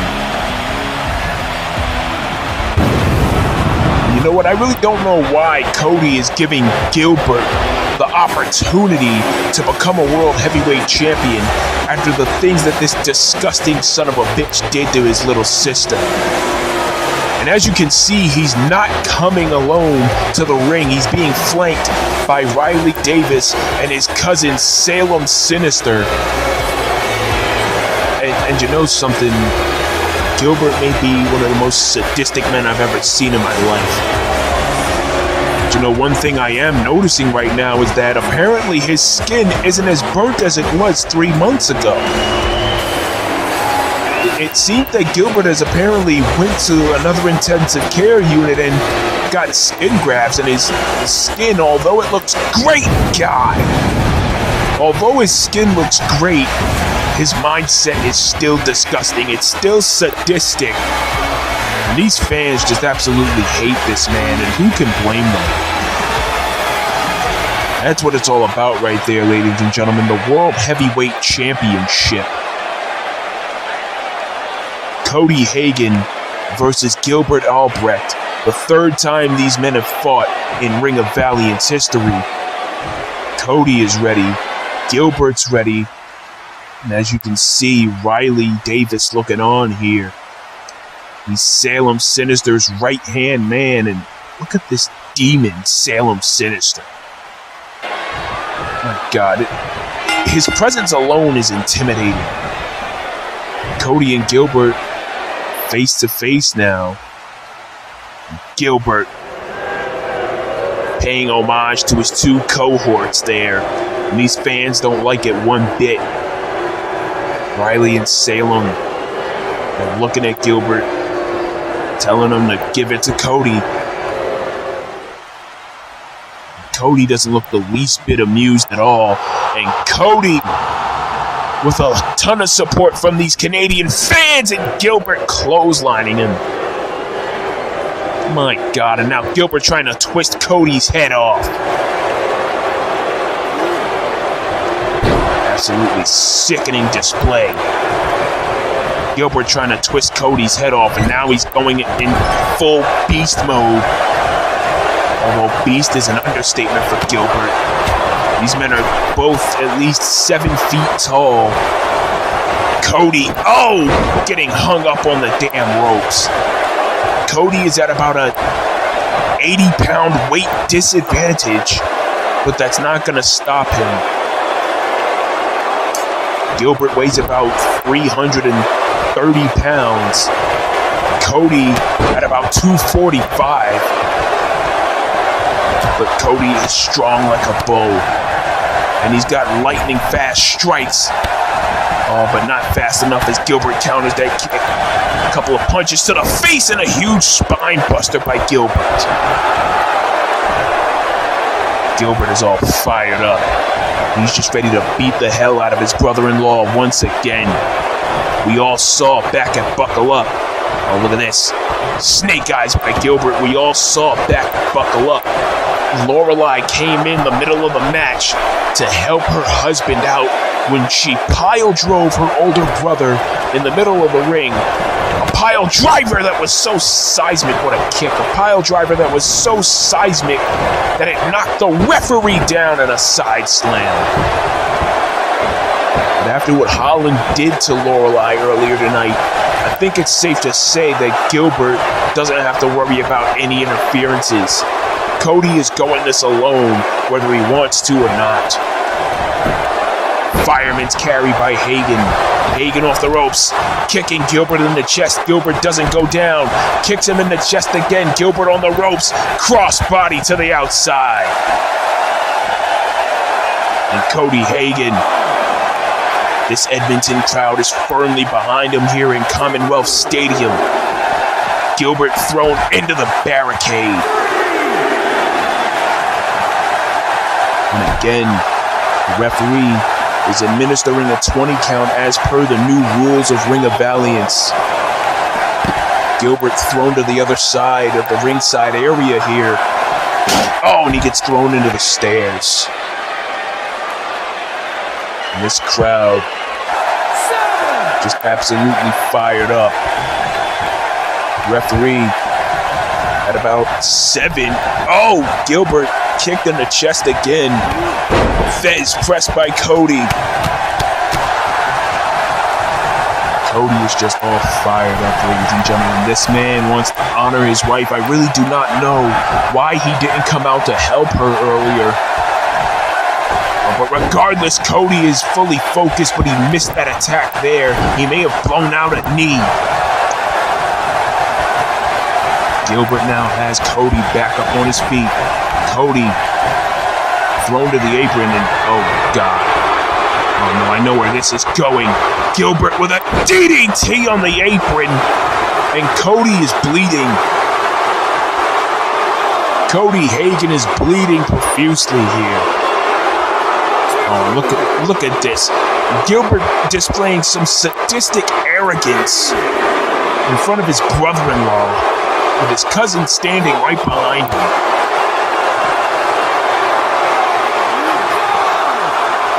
I'd say birds of a feather flock together with a powerbomb on the apron and swinging him into the apron. And Cody's down on the floor. 7. Cody is hurt. He's bleeding. Referee now at a count of about 7.5, 8. There we go, count of 8 right there. Cody gets thrown back into the ring. Gilbert back into the count of 9. Looking for the cover. This may be it. We could have a new world heavyweight champion right here. And Cody somehow kicks out.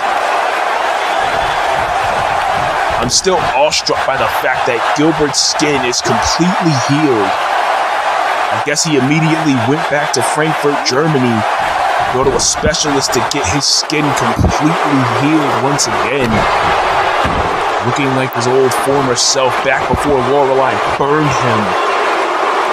Now, camel clutch here by Gilbert, putting all of his weight on Cody's kidneys.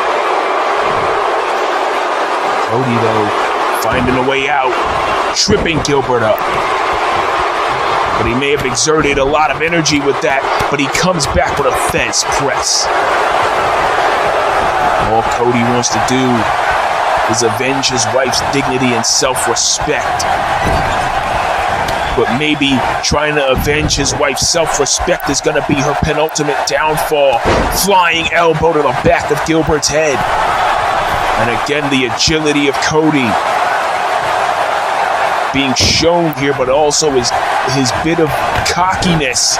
Cody takes Gilbert down again. Now Cody just beating on Gilbert, beating him like he stole something. Look at this, corkscrew fisherman suplex. Absolutely unbelievable maneuver by a man of Cody's size. And Cody, trying to get Gilbert up, but Gilbert is just too heavy in a backdrop. Oh, and a vicious clothesline, Jesus. Oh my God, a vicious clothesline by Gilbert. And I also want to keep in mind too, ladies and gentlemen, that Gilbert killed his parents after he molested and did all those nasty, disgusting things to Lorelei. I really just don't know what the hell to say. I mean, it's just such a sadistic, evil, dark backstory involving Gilbert and Lorelei that you really don't know how to describe it to people. Gilbert now in firm control of Cody, throwing him, bringing him back with a side slam. Cody rolls out. And you see Riley and Salem on either side of the ring. Oh, Gilbert rolls out. Cody coming at him with these fists. Oh, Gilbert, though, with a big right hand of his own. Cody into the barricade there. And, oh, no. Oh, my God, a spine buster right through the barricade. Breaking Cody in half.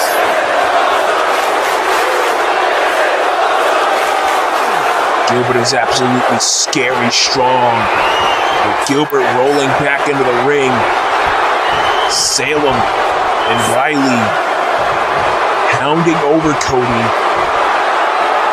But Gilbert knows he can't win the world title via count out here.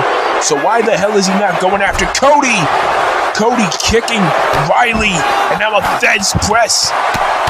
A Feds press in Salem. Salem not even doing a damn thing to help his friend. Cody rolls back in the ring. Oh, but Gilbert catches him.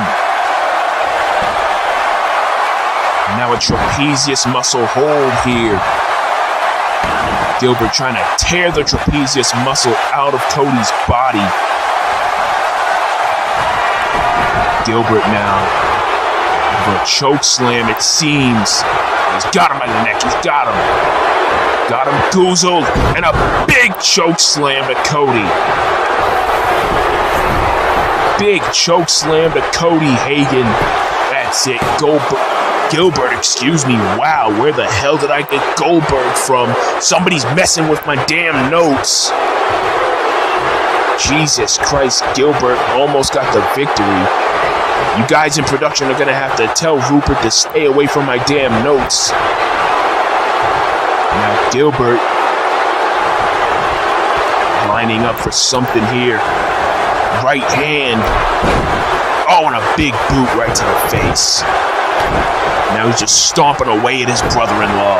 And it pains me, it really pains me to even classify these guys as brothers-in-law. But because Cody is married to Lorelai, you got no choice but to classify them as such. This has to be one of the sickest family affairs in professional wrestling history. And you really don't know what the hell to say about Gilbert, other than the fact that he's a sadistic monster, and now the Iron Claw by Gilbert.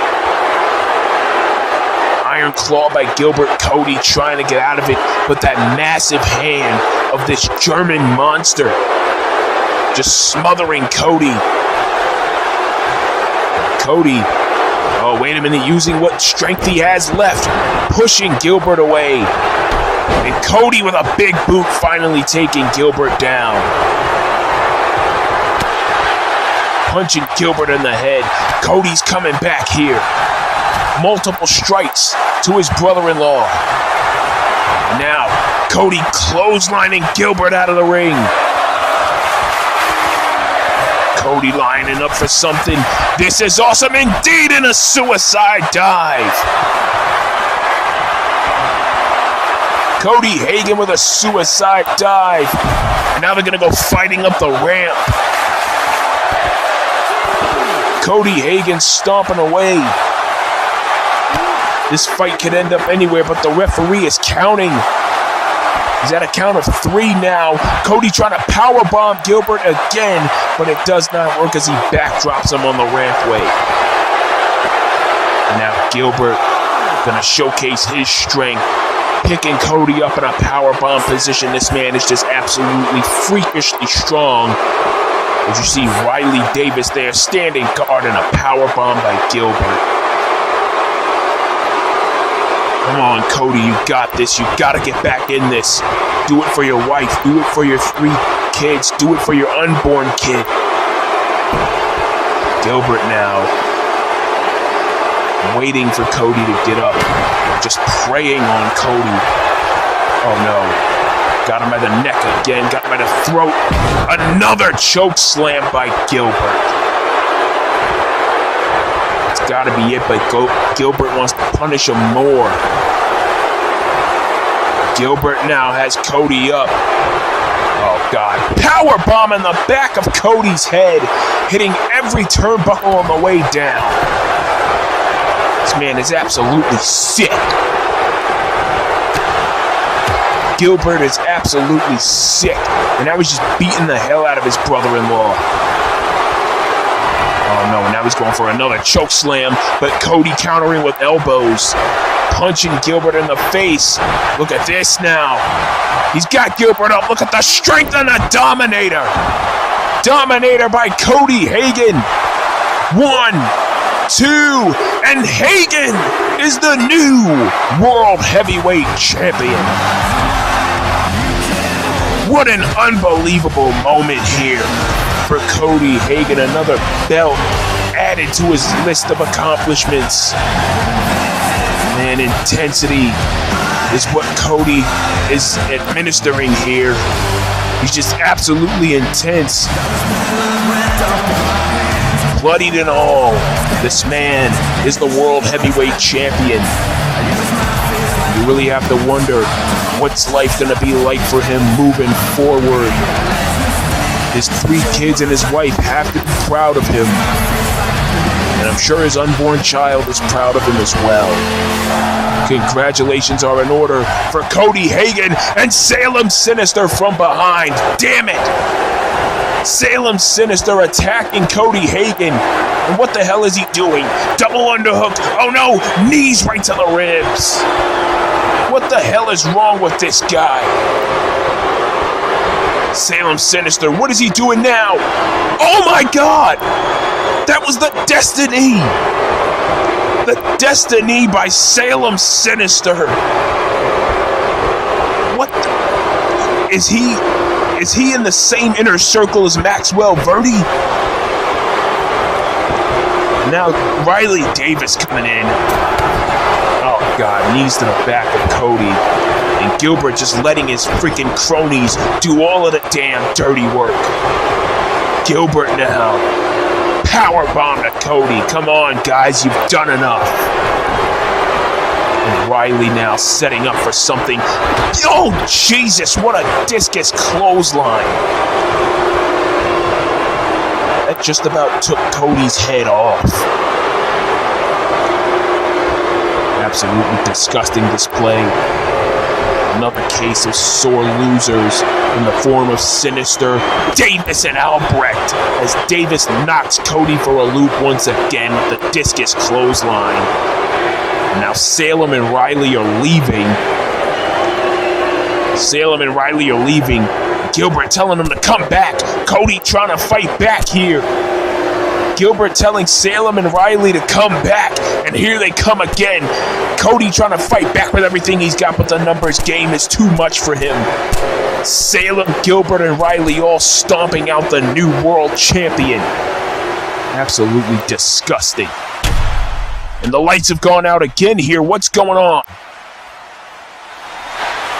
Oh my God! That's Shere Khan! Shere Khan! Eli Robledo! And Gilbert looking across at these guys. And that there. Get the camera on the other guy, please. That right there is Gavin Kruger. Quite possibly the most sadistic man anybody has ever known. Even more sadistic than Gilbert is. And Gilbert approaching him now, doing a cutthroat motion. And look at this. Gavin is laughing at Gilbert. Gavin is laughing at him. What the? I don't know what the hell to make of this. These two sadistic men. Salem coming back in the ring now. And now he and Gavin are staring each other down here. That cold look in his eyes, and oh my God. Could this be a sign of things to come? Salem and Gavin making their intentions very clear. They want a piece of each other. And I guarantee you, you will definitely see those two go to war at some point in time. Gilbert and Riley don't know what to make of this at all. But I can tell you right now, those two men, along with Salem Sinister, are going to have a lot to deal with in the coming months. As Gavin, Shere Khan, and Eli celebrate this moment, I'm sure it won't ever be forgotten. Salem Sinister better watch his back if he knows what's good for him.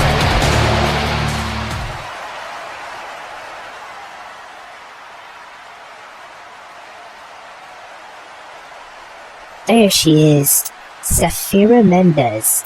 You feeling ready for the night? I know you're ready to kick Diana's ass after what she did to you in Miami. No, I'm not ready to kick her ass. I'm ready to take her fucking life for trying to kill me back at Buckle Up. I don't know how you put up with her all these years, Sophia, but I'm gonna put an end to her once and for all here tonight. I may go to hell for saying such a thing, but I'm partly ashamed of even giving birth to Diana. She's not my cute little girl who used to love me taking her to her dance recitals anymore. Instead, she's become a sick, vile, and disgusting individual. She tried to kill you and Esperanza, and she constantly assaulted her brother Daisuke sexually. It makes me sick to even acknowledge her as an Anderson. I thank you for saving me and my best friend. We would both be dead if it weren't for you. After tonight, though, I'm gonna be a free as a bird ass bitch, and meanwhile, Diana is going to be rotting away in a fucking jail cell for the rest of her natural born life.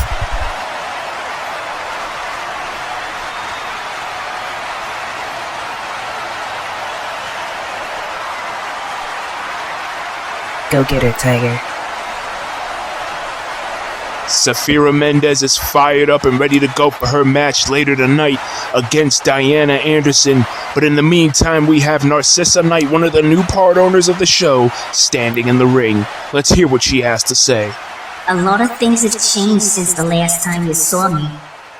I mean, look at me. I'm one of the new part owners of this company, and I am loving my job. But speaking of this job, I want to take the time to address something here. As you all know, one of the new part owners, Rashad Wyatt, couldn't make it to the show tonight because apparently he's gone missing or taken another hiatus, depending on who you talk to. So we here at the show would like to wish him well, and hopefully he returns soon.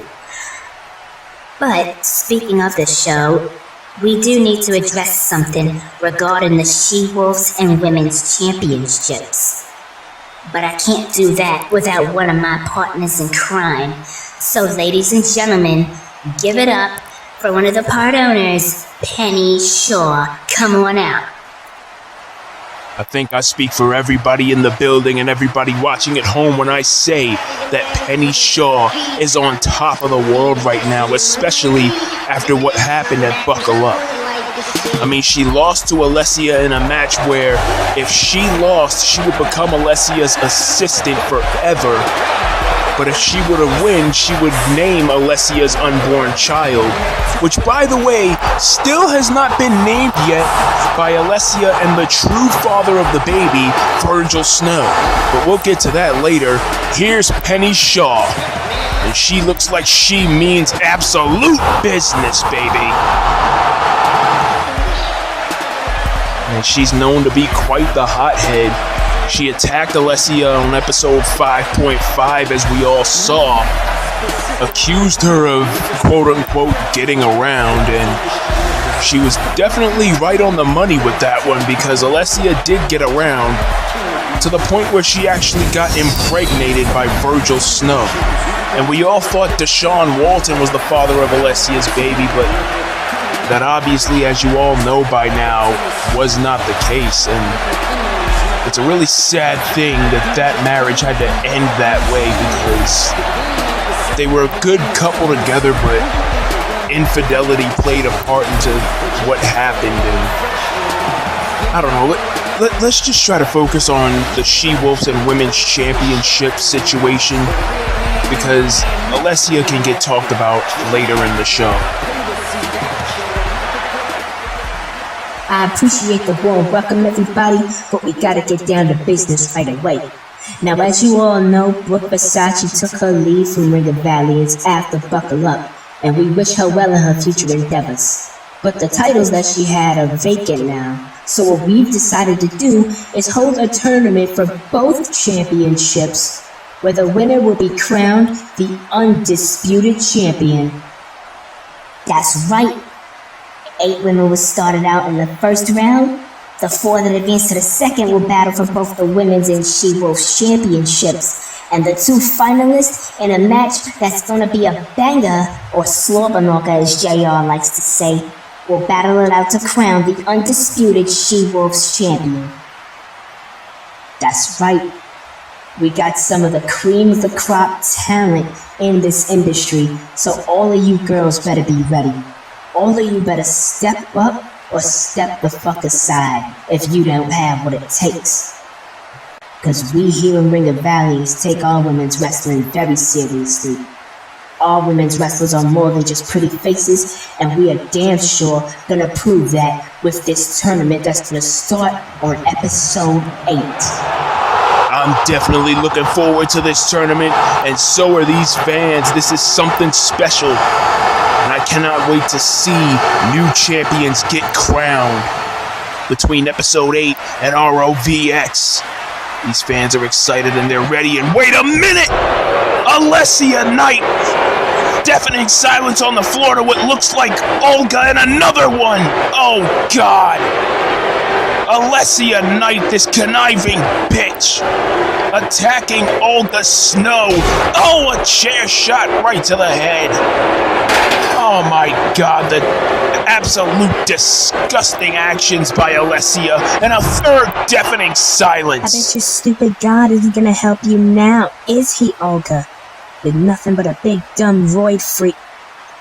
Oh. Miss Narcissa and Miss Penny. How are you two doing tonight? I'm just doing splendid. But let's just get down to business, as Penny just said moments ago. You see, I want in on that tournament, because quite frankly, without me, those titles wouldn't even exist. So, really, you just have no choice but to put me in the tournament. You certainly wouldn't want any accidents to happen. But apparently it's a little bit late for accidents to not happen, especially with this accident, Olga, on the floor here. You know, I find it really, really sad that her parents were even able to conceive such an ugly human being. And I find it even more amazing that Virgil Snow married this big buffoon of a woman. He should have found me, because we could have made passionate love every night. Something that Deshaun Walton was never able to do to me. Absolutely fucking disgusting. I don't even know what the hell to say about this. You always like to ruin things, don't you, Alessia? You like to ruin people's lives, you like to ruin people's marriages, you like to even ruin people's shows, and you know what? I'm not gonna stand for that shit anymore. One of these days, you're gonna get what's coming to you. I promise you that. Especially from me. You left me to rot in that fucking mental asylum, and one of these days, you're gonna get what's yours.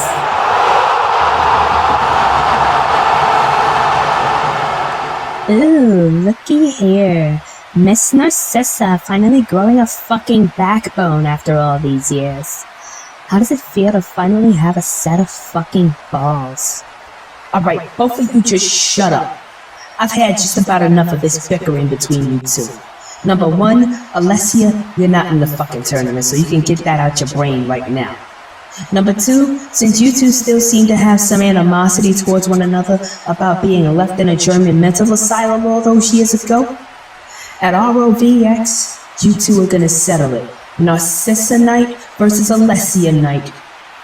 The loser leaves Ring of Valiance for good. Now, does that solve everybody's problems? It's fine with me, but I do have one stipulation I'd like to add.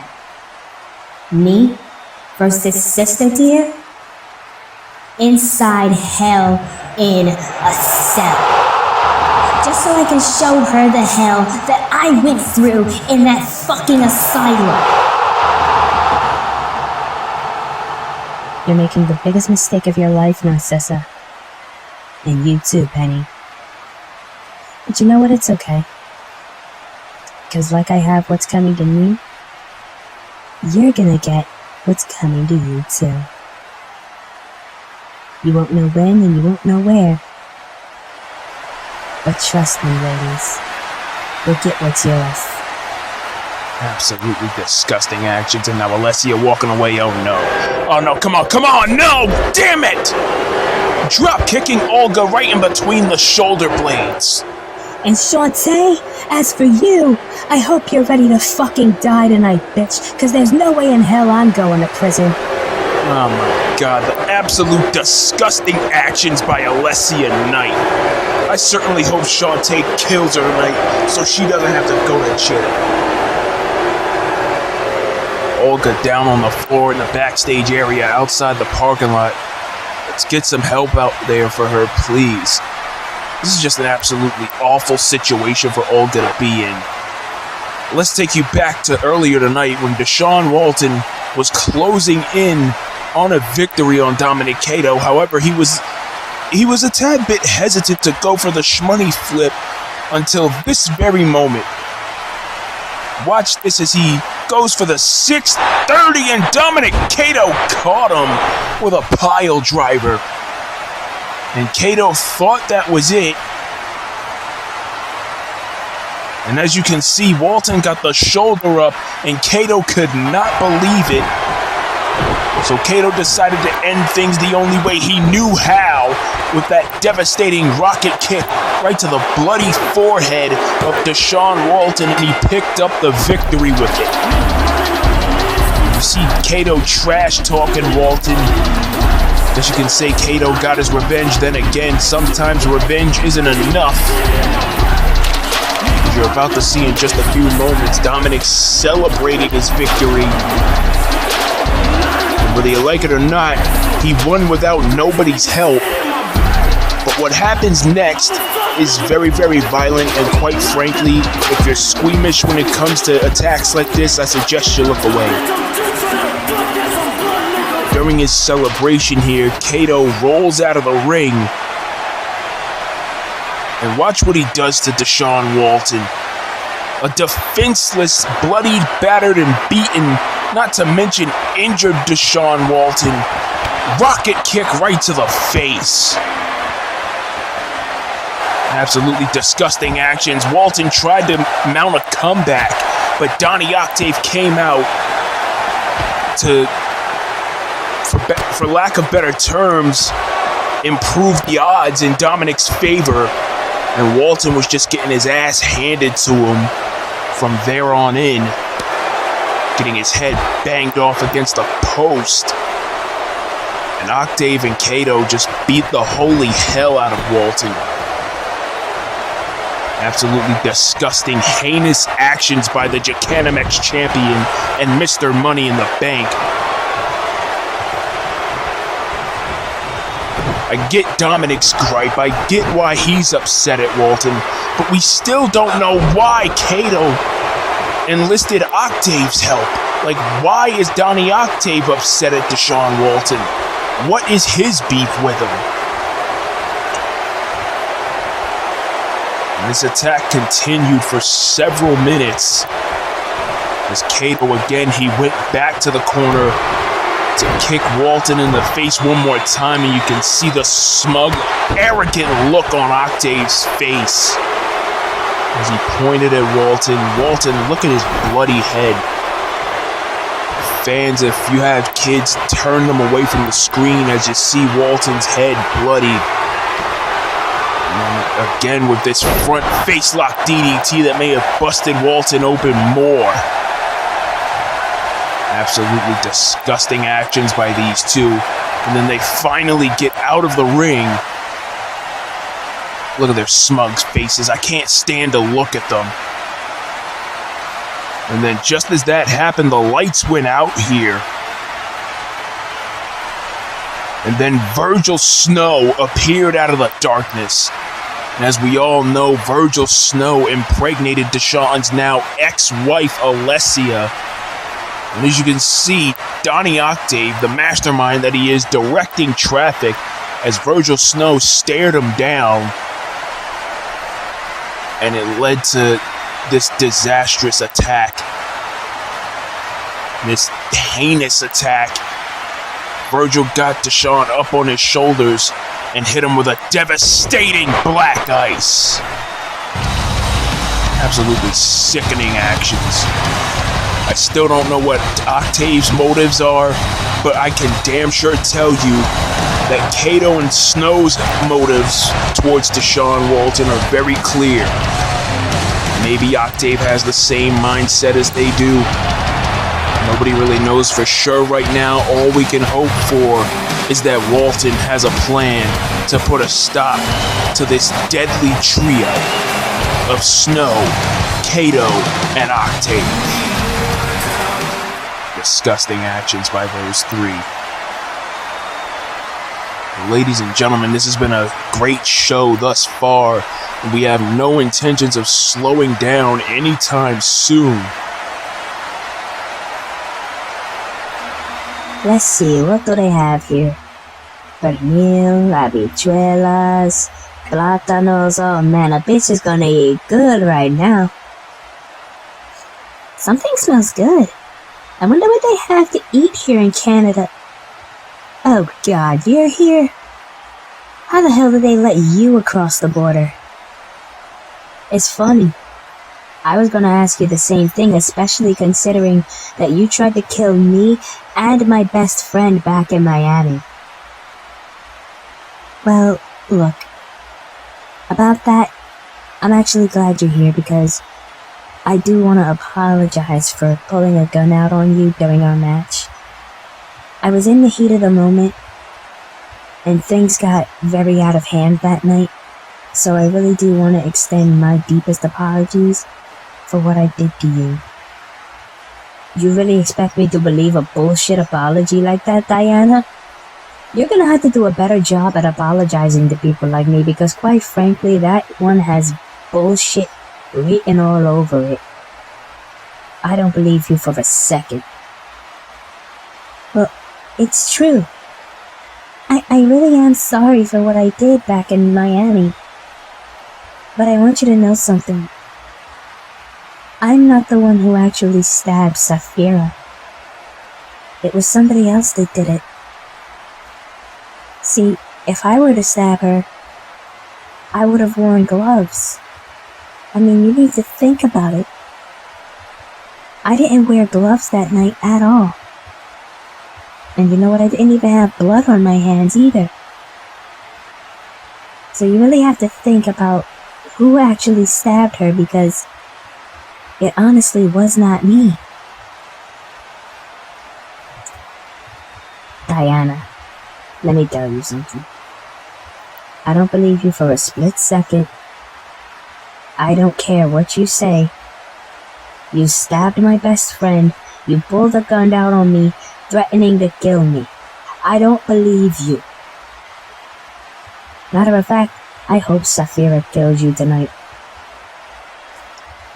You know what? Forget I ever said anything, but I want you to remember something. I only want what's best for this company. I only want what's best for this division. That's why I did what I did. But it doesn't matter anyway. You'll see one day what I mean when I say it wasn't me that stabbed your friend. Miss Anderson, it's time for your match. Thank you, Andrew. And stop looking at me like that, you pervert. Remind me of my brother.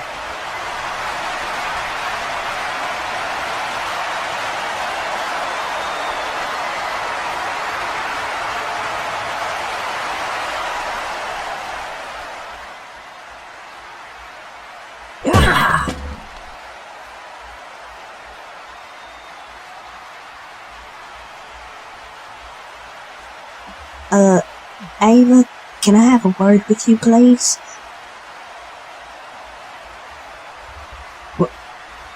What is it that you want from me, Sydney, huh? What, did you come to rub in my loss and buckle up? That's what you're here to do, right? You're here to rub it in my face that I lost? Actually, I wanted to ask you about that because you said you were going to retire Samantha Matua with a loss, and not only did you not retire her with a loss, but you powerbombed her through a flaming table off the stage after you lost. Look, Sydney, every dog has their day, right? Samantha Matua got lucky when she beat me, but she paid the price when I powerbombed her through that fucking table. Something that she rightfully earned. Well, a lot of people have been saying that when you did that, you solidified yourself as a sore loser. And I tend to agree with them.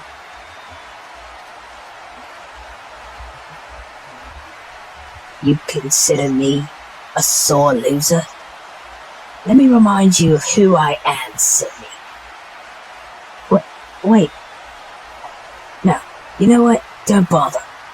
If you like the ability to walk, you'll get out of my face right now.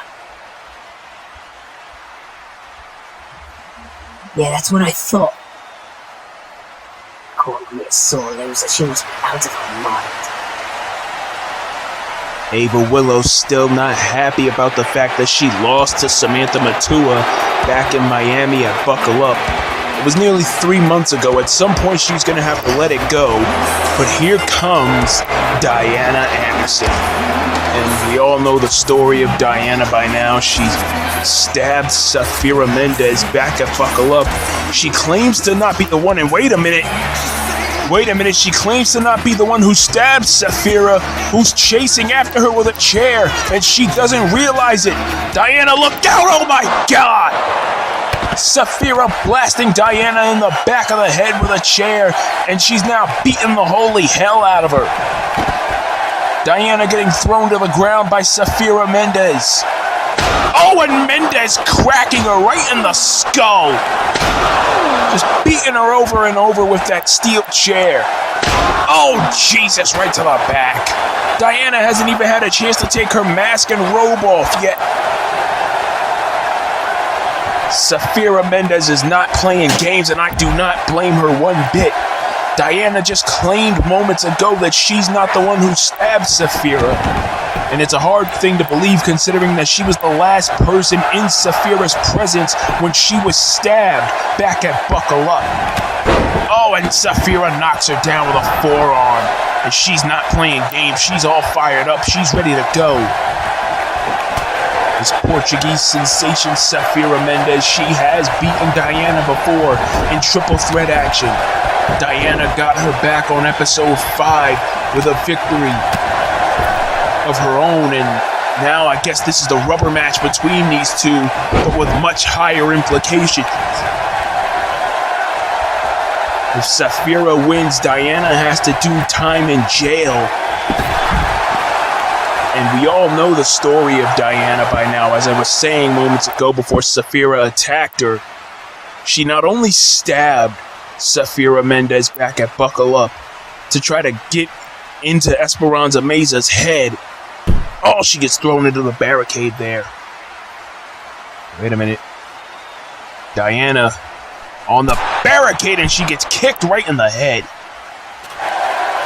She not only stabbed Safira Mendez at Buckle Up, but she held Esperanza at gunpoint in the middle of their match, and had it not been for Diana's mother, Sophia, putting a stop to all of it, Esperanza Mesa may be dead. Safira Mendez may be dead if it weren't for Sophia Anderson.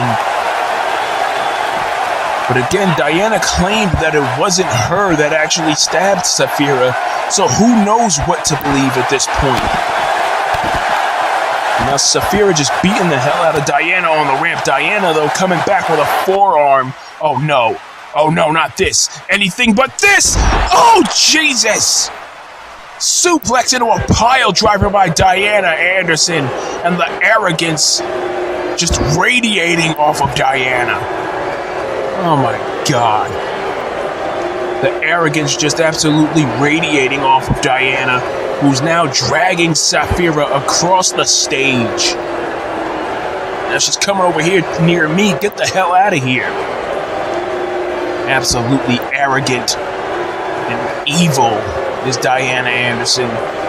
And I also want everybody to keep in mind that as disgusting as it may be, Diana Anderson actually had an incestuous relationship going on with her brother, Daisuke Kenichiro. And I'm pretty sure Daisuke has not spoken on that subject, and quite frankly, I don't blame him for not speaking on it, because I mean, that's what I'm here for, number one, but number two, it's a really personal and touchy subject. Safira DDT's Diana. And even I've noticed that Diana does need a bit of help. She does need a bit of counseling.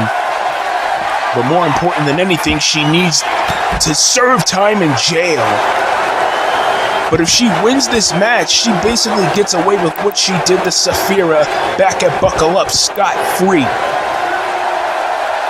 And now, oh, come on. Get the hell off my table. I'm down here. Off the stage in this area over here. Diana wrecking my damn table. And I don't even think she sees Safira coming. Safira with a flurry of fists there. And oh no, this is similar to what Ava Willow did to Samantha Matua. Oh, but Diana escapes, delivers a forearm. Oh, now going for the pile driver. No! Just sending her crashing face down on this stage here, right on the damn Canadian flag. It's been great to be here in Canada, but this beatdown that Diana is administering is anything but great for Sapphira's health. Bouncing her head off the table there. Down goes Mendez.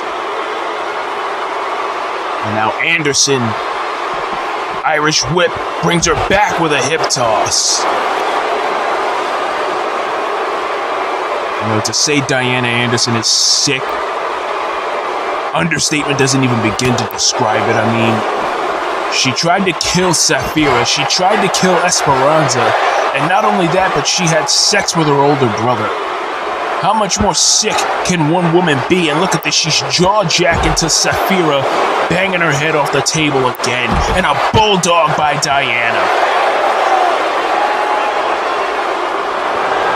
Look at this, the goddamn arrogance, and these Canadian fans booing this woman, and justifiably so. You know, none of us in Ring of Valiance condone what Diana did. Not just to Sapphira and Esperanza, but to her brother especially. I mean, Diana, she's honestly... I don't even know what word I would use to describe her, but it's not a good word, I can tell you that. Diana jaw-jacking to the fans, and Sapphira takes her out from behind. Down goes Anderson. And now Sapphira trying to get back in control. Look at this. Sapphira picks up Diana. Powerbomb position, and she's going to powerbomb her off the stage. Oh, Jesus. No, Sapphira, don't do it. Oh! Sapphira, at least showing a little bit of mercy, powerbombing Diana right on the stage. Remember, this is no disqualification. This fight could end up anywhere in the arena here. Sapphira throwing Diana down now. Now Sapphira looking for that signature stunner of hers, and again a shoulder tackle by Anderson. Anderson now, oh Jesus. Now she's got her up in a powerbomb, and oh my God! A powerbomb into almost like a deafening silence-like maneuver. Apparently she's been taking some classes from Deshaun Walton. But now Diana is in firm control. Sapphira's down on the ramp here. Things aren't looking good for Mendez right now, as Sapphira is being dragged down to the ring by Diana Anderson. These fans absolutely despise this woman. Sapphira is in big trouble. Anderson now throwing her into the apron. And now Diana grabbing the chair that Sapphira brought into play, smashing her in the ribs. Oh, right in the tailbone. Oh, Jesus, Diana is absolutely unhinged and demented. Absolutely sick.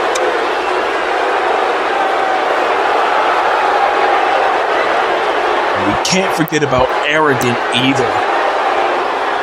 I don't think I've ever met anybody as self-centered, unhinged, and sick as Diana Anderson is. Another powerbomb into the deafening silence. Diana Anderson now just staring down her fallen foe here.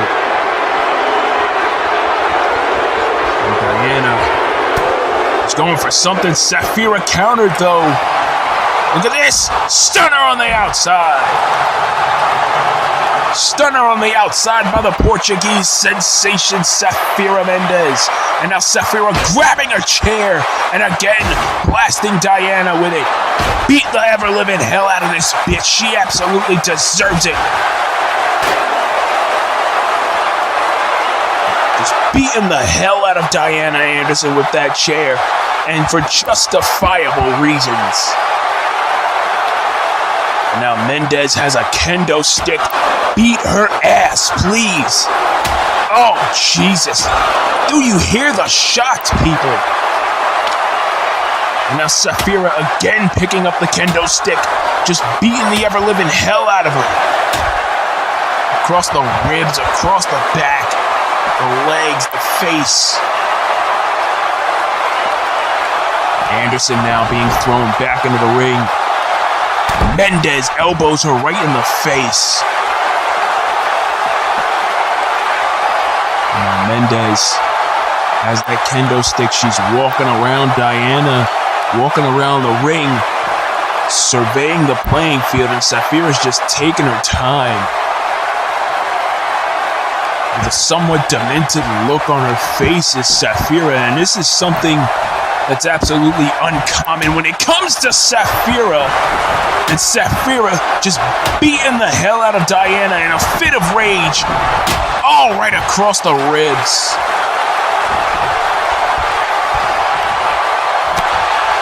And now Saphira just coming at her, couple of strikes to the face. Back suplex, my God, what a shot. Mendez taking Anderson out. Mendez with a nice forearm there. Just staring down Diana. Mendez is absolutely furious. She's livid. Look at this, going for another back suplex. Diana gets out of it. Look at this, German suplex, and wait a minute, what the hell? No freaking way, the bitch maker! The bitch maker by Diana Anderson. What the hell is going on here tonight? Saphira gets the shoulder up. I cannot believe Diana just did the bitch maker, but it still wasn't enough. Angel Alexander's gonna have to file a couple of lawsuits here tonight. I want to talk about gimmick infringement. Now Diana's got a baseball bat. Oh no.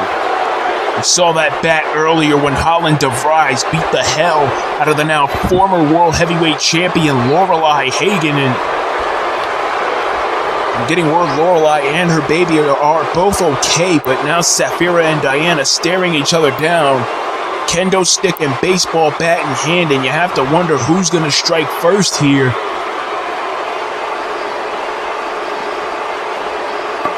And Diana surprisingly putting the bat down and getting in the ring. What is Diana doing? And she's telling Saphira to bring it on. And Saphira beating the hell out of her with the kendo stick once again. I think Diana is realizing that what she did was absolutely wrong. Bludgeoning her with this damn kendo stick. Oh my Jesus. And Mendez is just letting out all of her rage and aggression. Mendez is just beating the hell out of Anderson, and she absolutely deserves it. Anderson now being put on the top turnbuckle. Mendez striking her in the lower back here. Oh, Jesus. German suplex off the top turnbuckle. And Saphira is not done. Mendez is not done. She's staring down Diana, looking around at the crowd here. Now she's telling Diana to get up. Mendez off the top. Diana catching her almost in a powerbomb position. And, oh, dropping her face first onto the turnbuckle. And now Diana's done playing games. Stomping Saphira. Bringing her out of the corner with the alley-oop. Look at the arrogance of Anderson again. But I think she's trying to explain to Saphira that it wasn't actually her.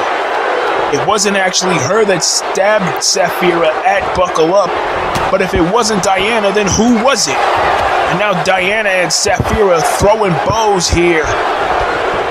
Anderson off the ropes. Saphira slides under. Beautiful Hurricane Rana. Absolutely sheer athleticism is what Saphira is displaying here. Diana counters the Irish whip and a vicious forearm right to the face.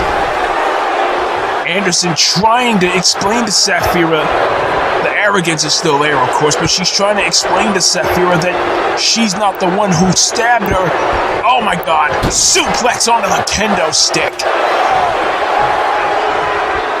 Suplex onto the kendo stick by Diana. And now the referee trying to check on her. And I think Diana is realizing now that she's going to have to fight Sapphira back by any means necessary. And, oh, Jesus, a shot right to the back. And I think a bit of the chair caught Sapphira in the back of the head. Oh, my God. Now Anderson being countered there by Mendez. Mendez just trying to mount some offense, kick to the stomach. Anderson with another shot to the face. German suplex. Anderson once again with the bitch maker. I think she plans on making Sapphira her bitch right now. And what is this? Oh no. Oh, Anderson, come on, no. Please, Diana, don't do this. Not like this, please. This is similar to what Gregory King and his cronies did to Everett Constanelli at War of the Roses. Diana's gonna try to kill this girl for real. Oh my god, this is not looking good for Sapphira. Diana, no frog splash, but Sapphira moved out of the way just in the nick of time. Sapphira moved out of the way. Vicious forearm. Diana seems out of it. Vicious forearms by Mendez. Mendez throws her into the corner. Big double knees right to the face. Mendez now with another forearm kicking Diana in the back of the head. Back suplex to Anderson. Mendez mounting a comeback. Off the ropes. Look at this unique cover by Sapphira. 1, 2, and Anderson kicks out. Oh, and a vicious clothesline. That may have just took Sapphira's head off. My God. Anderson now realizing that Sapphira's not going to listen to reason. But how the hell are you going to be able to reason with a girl you tried to stab and murder back in Miami, Florida? Anderson now putting the kendo stick down. She's really trying to explain to Sapphira she's not the one who did it. Sapphira is not listening. Diana with a forearm to the face, punch to the back of the head. And no, look at this. She's going for that suplex pile driver again. Diana didn't get it. Sapphira now. Back suplex dropping Diana on the back of her head. 1. No, Diana kicks out at 1. What a fight this is between these two women. Sapphira now just staring Diana down. She's on the outside of the ring. Oh no. What does Sapphira have there? I think she has a sledgehammer in her hand. Oh, but Diana prepared. Yeah, she's got a sledgehammer in her hand, ladies and gentlemen. And Diana has a kendo stick and she's prepared. And now these women are just staring each other down now. And now both of these women know each other so well. They're playing mind games with each other to the point where they're faking each other out with this attack. And Diana putting the kendo stick down. Anderson puts the kendo stick down. Mendez puts the sledgehammer down. And now they're face to face, and Diana, what the hell did she just whisper in her ear? Now these women are just fired up, and Sapphira's had enough of Diana's games. I don't think Sapphira realizes. I don't even know what the hell Sapphira's thinking at this point. That now it's at the point where she's just in a fit of rage. She's not willing to listen to reason. She said she's going to be free as a bird when she's done with Diana. Look at this. Slingshot into the ring with a DDT.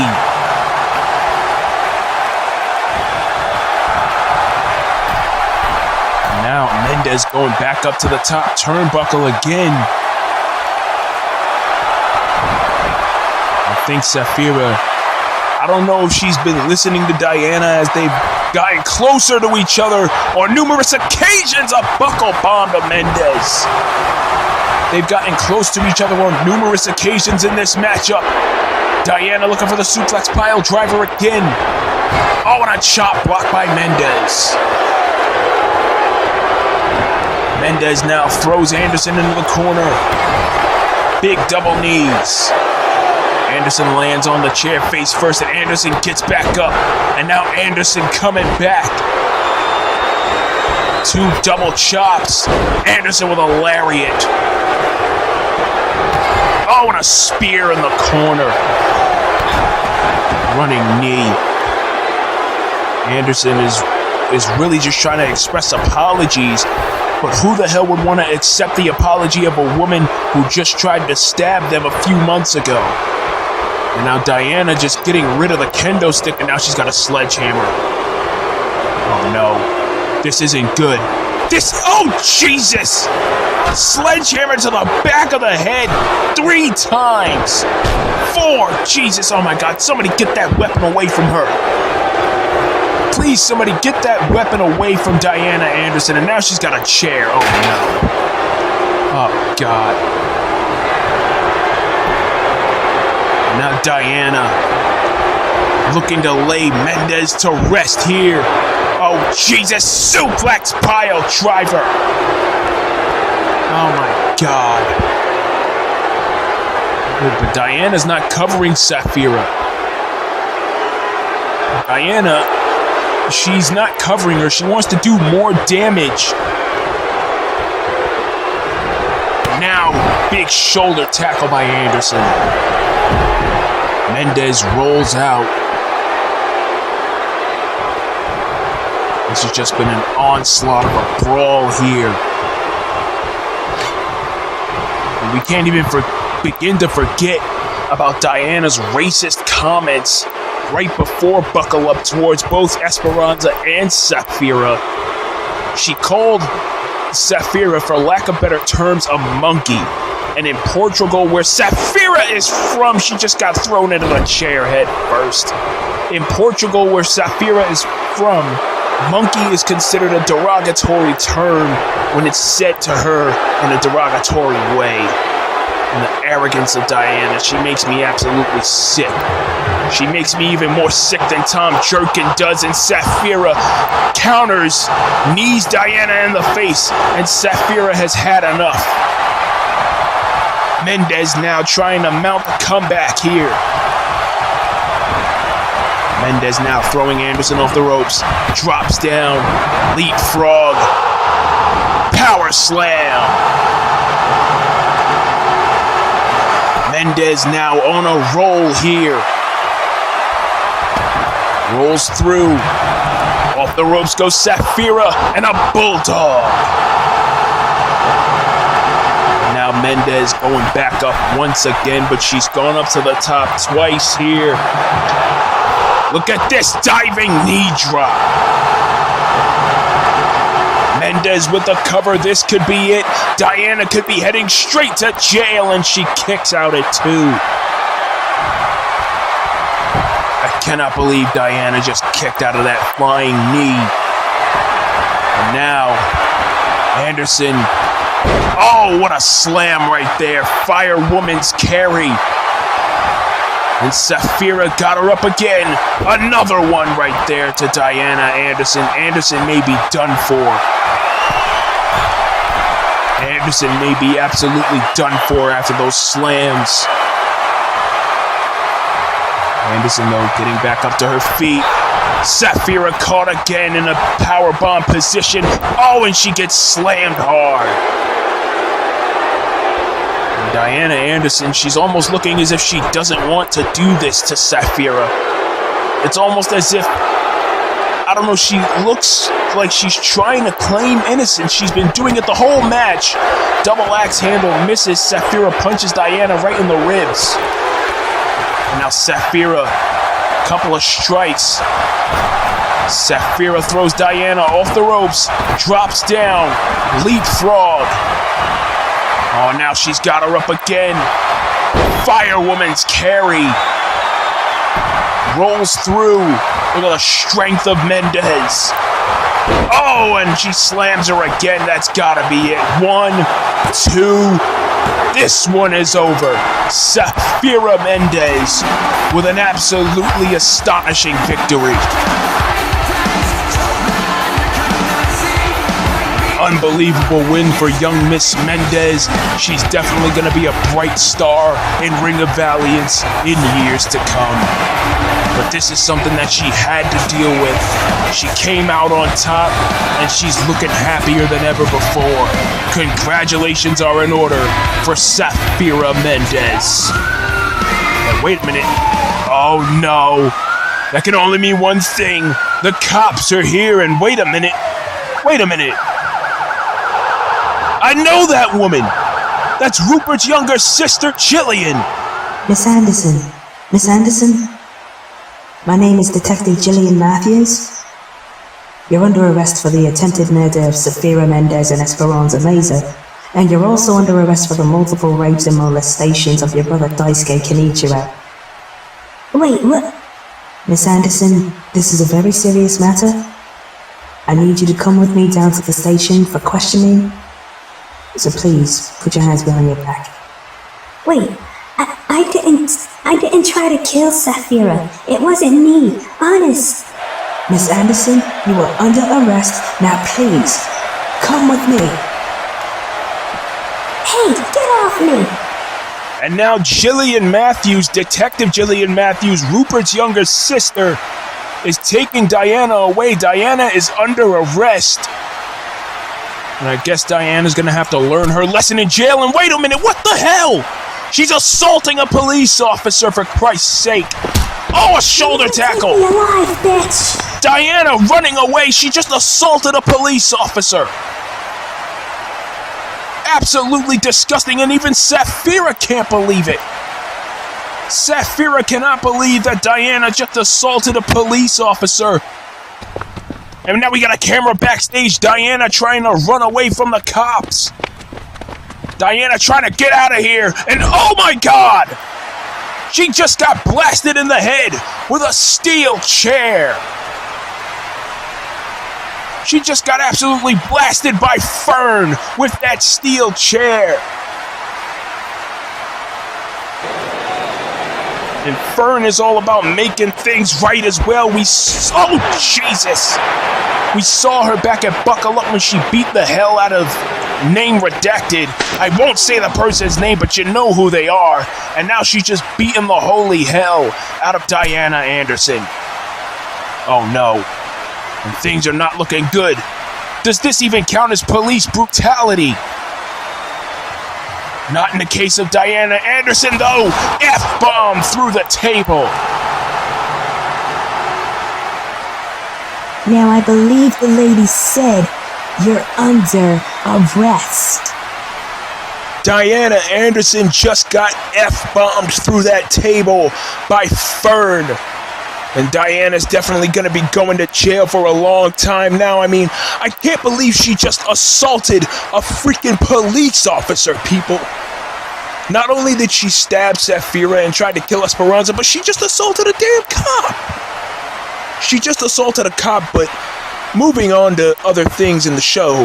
Earlier today, we had a fan access event for Revival, and Daisuke Kenichiro, Diana's older brother, hosted it. And we're definitely going to be loving to hear what Daisuke has to say. So let's take it to earlier today where Daisuke Kenichiro had a few words for the fans. Welcome, ladies and gentlemen, to ROV Revival's Fan Access, and I am your host, Daisuke Kenichiro.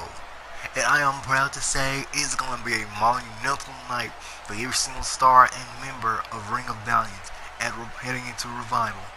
And I must say, being this host of this event is going to be straight lit for to be a person attending fan access, getting all the merch, getting all the news, t-shirts, other stuff, clothing line. It is going to be great, simply because you guys made it all happen.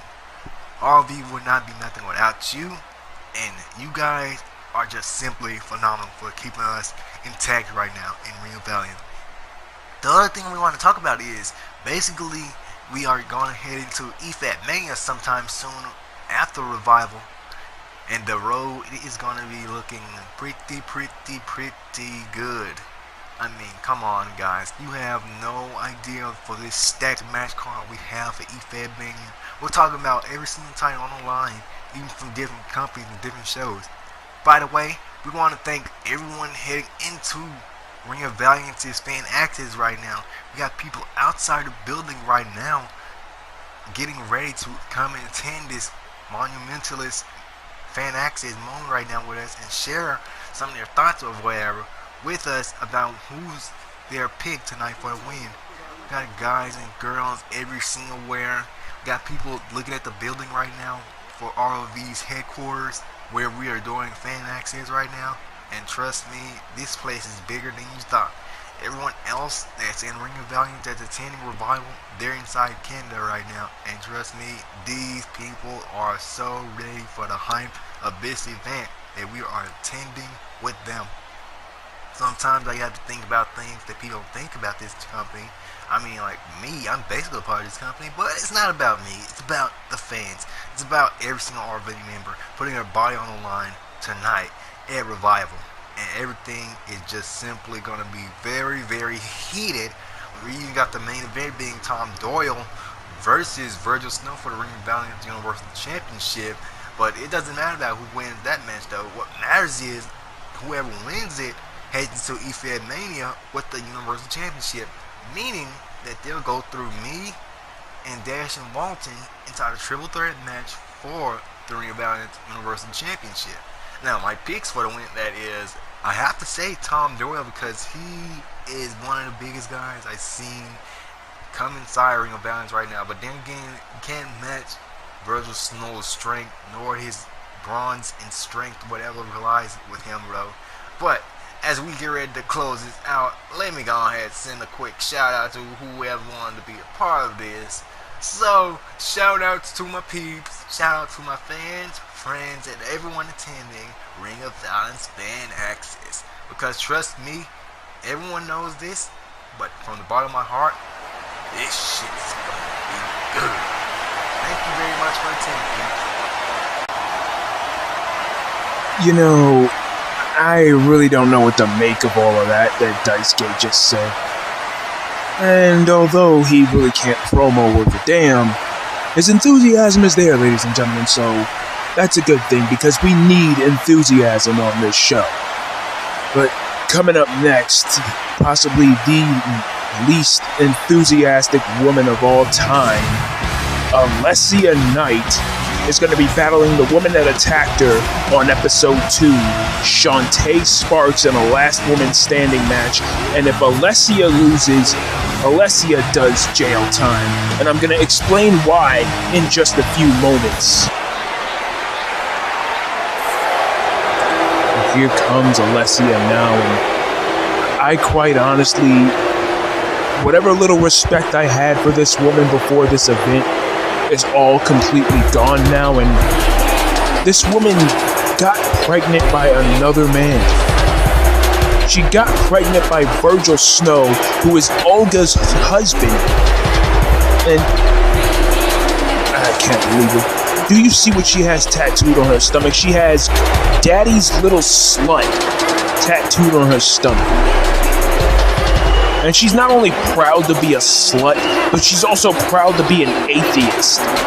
Hence the reason why she wore a Saints of Apostasy hockey jersey back at Buckle Up. Absolutely disgusting. This woman doesn't even believe in God anymore. The fact that she's gotta even be here tonight, it disgusts me. I walked past her earlier today, and she literally said to me, and I quote, and I'm sorry if I offend anybody with this, but she said to me, "Fuck God, he isn't real. He can go burn in hell for all I care." Those were Alessia's words to me, not mine. But hopefully, this woman right here beats the ever-living hell out of Alessia Knight. It's one of the new part owners of Ring of Valiance, Shantae Sparks. Her younger brother Duran won his debut match earlier tonight, much to the chagrin of Blake Casey, who attacked him, and then Shantae and Blake had a confrontation earlier in which Blake revealed that he's the one that assaulted Duran all those years ago, hence the reason why Duran has a scar on his stomach. Shantae, she really doesn't have much time to focus on Duran right now. We're being told that he is okay, and he's definitely looking to have words with Blake Casey sometime soon. And Shantae, she's looking excited, she's looking ready. And as we all know, Shantae attacked Alessia on episode 2. We didn't know who it was at first, but Deshaun Walton, being the smart man that he is, he knew something was up with Alessia long before the revelation of her being pregnant with Virgil's child. Referee rings the bell. This matchup is officially underway. A last woman standing match between Alessia and Shantae, and this crowd here in Commonwealth Stadium is ready. As we all know, Alessia, she revealed to the world that she's been casing this show, trying to rob it of every cent it has ever made. And oh, look at this. Swaying her hips. And Shantae telling her that she's number one. And now Shantae starting towards her and she slides out of the ring. Absolutely ridiculous. Playing freaking games. Alessia now laughing at Shantae. And now Shantae sliding out of the ring to get at Alessia, but Alessia again with the mind games. Look at this, she's actually mouthing the words, "Fuck God." And I hate to have to say that because I'm a devout Christian. I love God just as much as anybody else, but this woman, she takes atheism to a whole new level. And Shantae giving Alessia a look saying, if you want to play these games, we're going to fucking play. And now, Shantae slides into the ring and Alessia drop kicks her right in the ribs. And now she's just stomping away at Shantae. Oh, Jesus, what a kick right to the head. And now Alessia Knight. Listen to this crowd, they're booing the hell out of her. A springboard bulldog by Knight. As we all know, Alessia is the paternal twin sister of Narcissa Knight. They don't look alike, but they are twin sisters indeed. As Alessia now, the count has begun for Shantae. Alessia exuding arrogance, exuding cockiness. And her atheism levels are so high that I don't even think Zayden Morgan would stoop to the levels that she would, excuse me.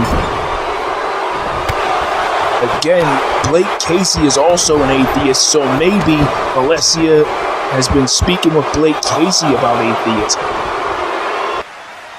Now Alessia with these forearms, kicking Shantae in the back. She punched the referee. She better be glad this is no disqualification. Shantae kicks her in the gut, off the ropes, leapfrog. Oh, and a catapult slam. Shantae now down on the mat. And look at this again, the arrogance by quote-unquote daddy's little slut. I can't even believe, it disgusts me that this woman actually referred to Virgil Snow as daddy. And now Shantae getting punched right in the face. And the fact that she uses the deafening silence as her finisher disgusts me even more. And now Shantae being thrown out of the ring by this evil witch. Oh my God. Now she's looking to powerbomb her on the apron. Shantae, though, gets out of it, punching Alessia right in the head. Oh, and now she's coming back at her for more. Punch to the face followed by a forearm. And now Shantae throwing Alessia down to the ground. And a leg drop. Sparks is on a roll here. Remember, her little brother won earlier tonight.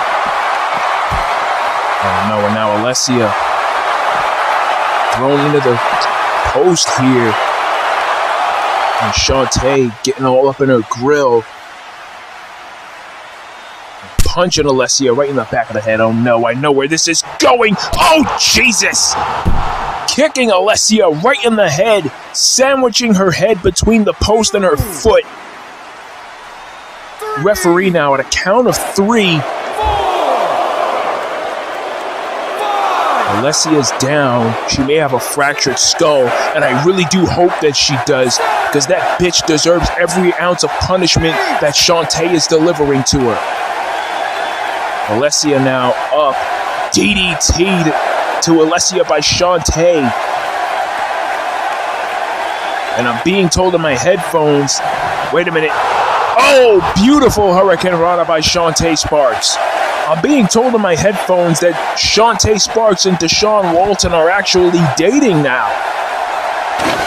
So that's definitely an interesting development, considering that Shantae attacked Alessia, who is Deshaun's now ex-wife. Shantae beating the hell out of Alessia with that kendo stick. Alessia wanted to case this show. She only wanted Deshaun for his money and nothing more. Hell, she even had Deshaun believe that she was pregnant with his baby when all along it was Virgil Snow's. And you know what? I personally hope Olga comes out here and tears Alessia's head off of her freaking shoulders. Freedom be damned, and now Shantae has a ladder and beating the hell out of Knight with it. Just destroying her with that ladder, sliding it into the ring. Sparks now has Knight up on her feet, throws her down to the ground again. The referee at a count of 2, Alessia down on the ground. Shantae giving the crowd much love, and they're giving it right back to her. Oh, but now Shantae gets thrown to the ground here, and now Alessia just stomping away at her. This woman is absolutely disgusting. I can't even stand to look at this bitch. And a drop kick by Alessia.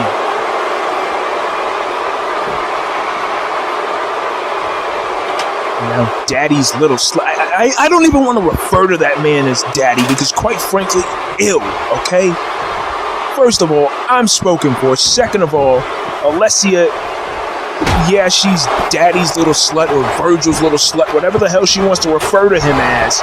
But I personally hope that Olga Snow tears into Alessia here tonight, no matter what the circumstances may be. Shantae now put in the corner here. Now placed on the top turnbuckle, Alessia punching her in the face twice. And now what's she doing with this ladder? She's trying to set it up. Oh no, this does not look good for Sparks. Alessia now on the turnbuckles with Shantae. A headbutt by Sparks, and Alessia goes down in a splash. And the back of Alessia's head hit that ladder. And now Sparks throwing Knight into the corner here. Knife edge chop by Sparks, and another one. And now Sparks putting the ladder on the other side of the ring here. And now she's repositioning it as the crowd is all fired up. Big splash in the corner, down goes Knight. Alessia now being dragged to the other side of the ring here. Thrown in the corner. Sparks puts her on the top turnbuckle. Oh no, this isn't good.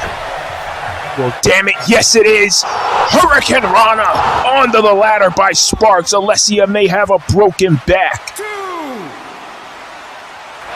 3. Alessia Knight may have a broken back off of that Hurricane Rana.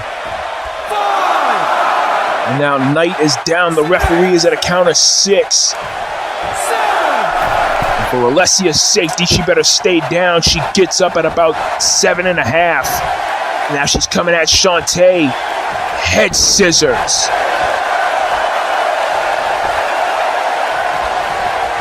Can't even stand to look at this woman, but I have to call the match. Backbreaker by Alessia. This woman attacked Olga Snow earlier tonight with that move right there, the deafening silence. Absolutely disgusting. And you know, I really shouldn't even be saying this man's name out of my mouth, but wherever he is, I'm sure Shannon Silvera is highly disgusted by this woman using that move. Deshaun Walton used that move in honor of Silvera. She slammed Shantae through the ladder. Walton uses the move in honor of Shannon, but Alessia is just doing it and tarnishing the move in the process. Look at the arrogance of Knight standing on the turnbuckle flexing. Absolutely disgusting. Referee at a count of 7. Shantae gets up at about 7.5. Alessia with another head scissors. Now punching Shantae in the face. Knight throws her in the corner. And look at this monkey flip right in the center of the ring. Referee starting to count, but Shantae gets up at a count of 2. Alessia lining up for something. Another head scissor takedown. Now, Alessia is in firm control here, it seems. She throws Sparks in the corner. Now Sparks is on the top turnbuckle. And where the hell is Alessia going? Alessia going back under the ring. No, she's got another ladder here. Oh, and this can only mean bad news for Shantae Sparks. Oh no. Oh Jesus God! Back suplexing her onto the ladder. Jesus Christ. Alessia, oh come on. Enough is enough with the deafening silence again. Another deafening silence. And look at this. She's going for another one here. Another deafening silence. This time Shantae counters. And a spine buster. Spine buster by Shantae. Oh, and Shantae just wants to administer punishment at this point to Alessia. And who can blame her?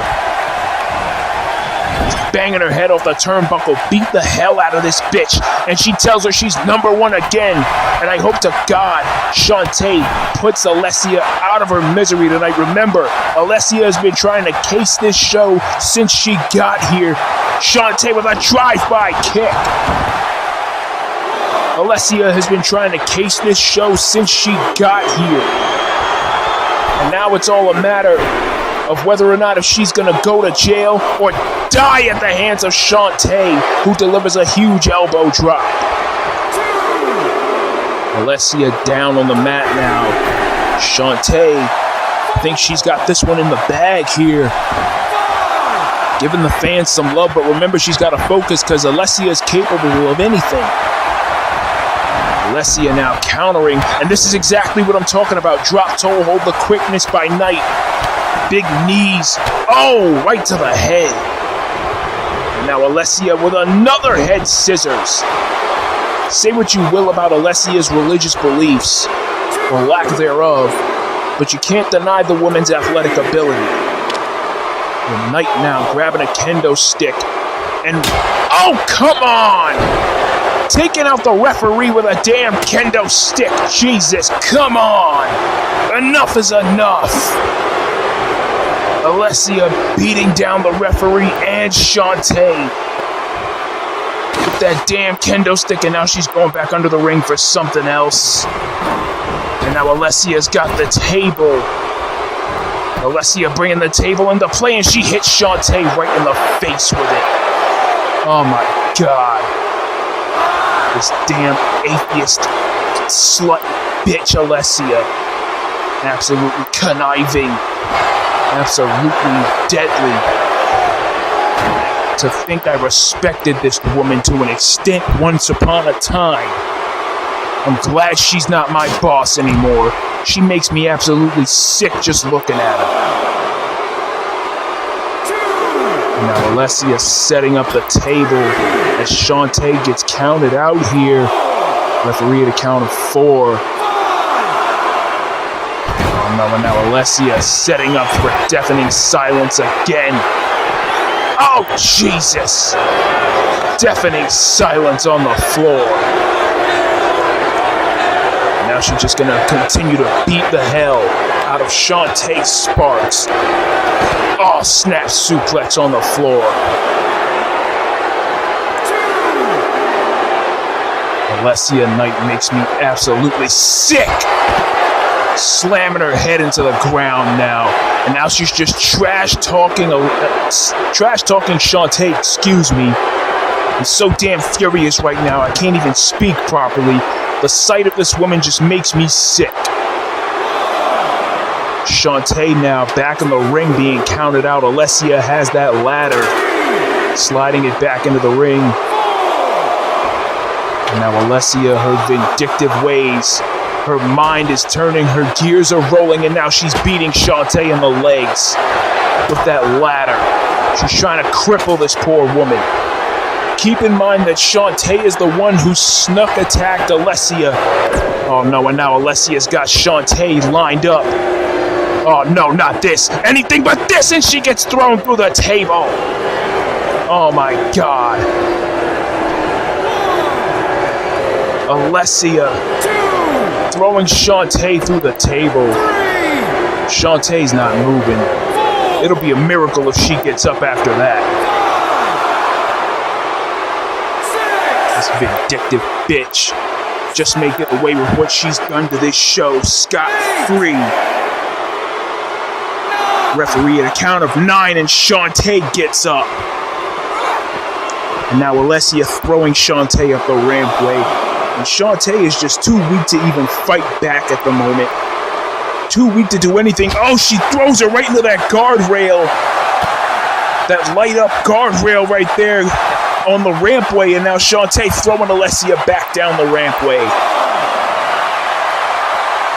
And Shantae's looking to tear into Alessia by any means necessary. And look at this, a spine buster on the outside by Shantae Sparks. And this Canadian crowd is on their feet. They're fired up for Sparks here. Shantae setting up for something. Look at this. Oh my God, straight jacket DDT almost. And what the? There's no way that Shantae's doing this. There's no way. The deafening silence by Shantae Sparks. Now that is how you do it. Shantae Sparks paying homage to her now boyfriend Deshaun Walton, but Alessia gets back up at a count of 3. And look at this evil bitch, and Shantae drop kicks her right in the fucking tit. Good for her. Stomp that bitch the fuck out. And a head scissors by Shantae Sparks. And Shantae Sparks just laying into Alessia, and who can blame her? And now Snake Eyes on the apron. Shantae Sparks has been wanting to get her hands on Alessia for quite some time. Alessia has also said that she feels Shantae is the weak link of all of the new owners. And now Shantae positioning this ladder in the ring. What is she doing with it? I don't know. She's got some kind of plan, I guess. Maybe it looks like she's got some kind of plan with that ladder. Forearm right to the temple of Alessia. And now Shantae going back under the ring for something, and she's pulling out another table here. And now she's trying to move it out of the way. The referee is at a count of 7 now. Alessia being pulled back up at a count of 8. Shantae is not done with Alessia by a long shot here. Thrown into the barricade. Now the referee counting Alessia out here. I don't know what Shantae has planned with that table or that ladder, but whatever it is, it can't be good. Forearm right to the face of Alessia, throwing her into the barricade. And look at this electric chair on the floor. Alessia is hurting.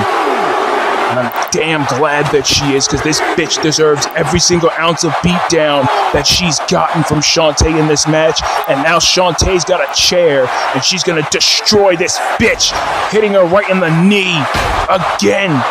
Beat the ever-living hell out of this atheist slut. And Alessia back up on her feet and takes a chair shot to the head. I don't wish pain on anybody, even my worst enemy, but Alessia deserves every ounce of this beatdown that she's getting from Shantae. And now she's dragging her around the table here. And this crowd absolutely fired up for Shantae, who bangs Alessia's head off the stairs. Alessia now back up on her feet thanks to Shantae. And Shantae throwing her into the corner of the barricade. And Shantae pulling out a kendo stick. Oh, busting her right in the face. Jesus. Oh my God. Just beating the hell out of Alessia.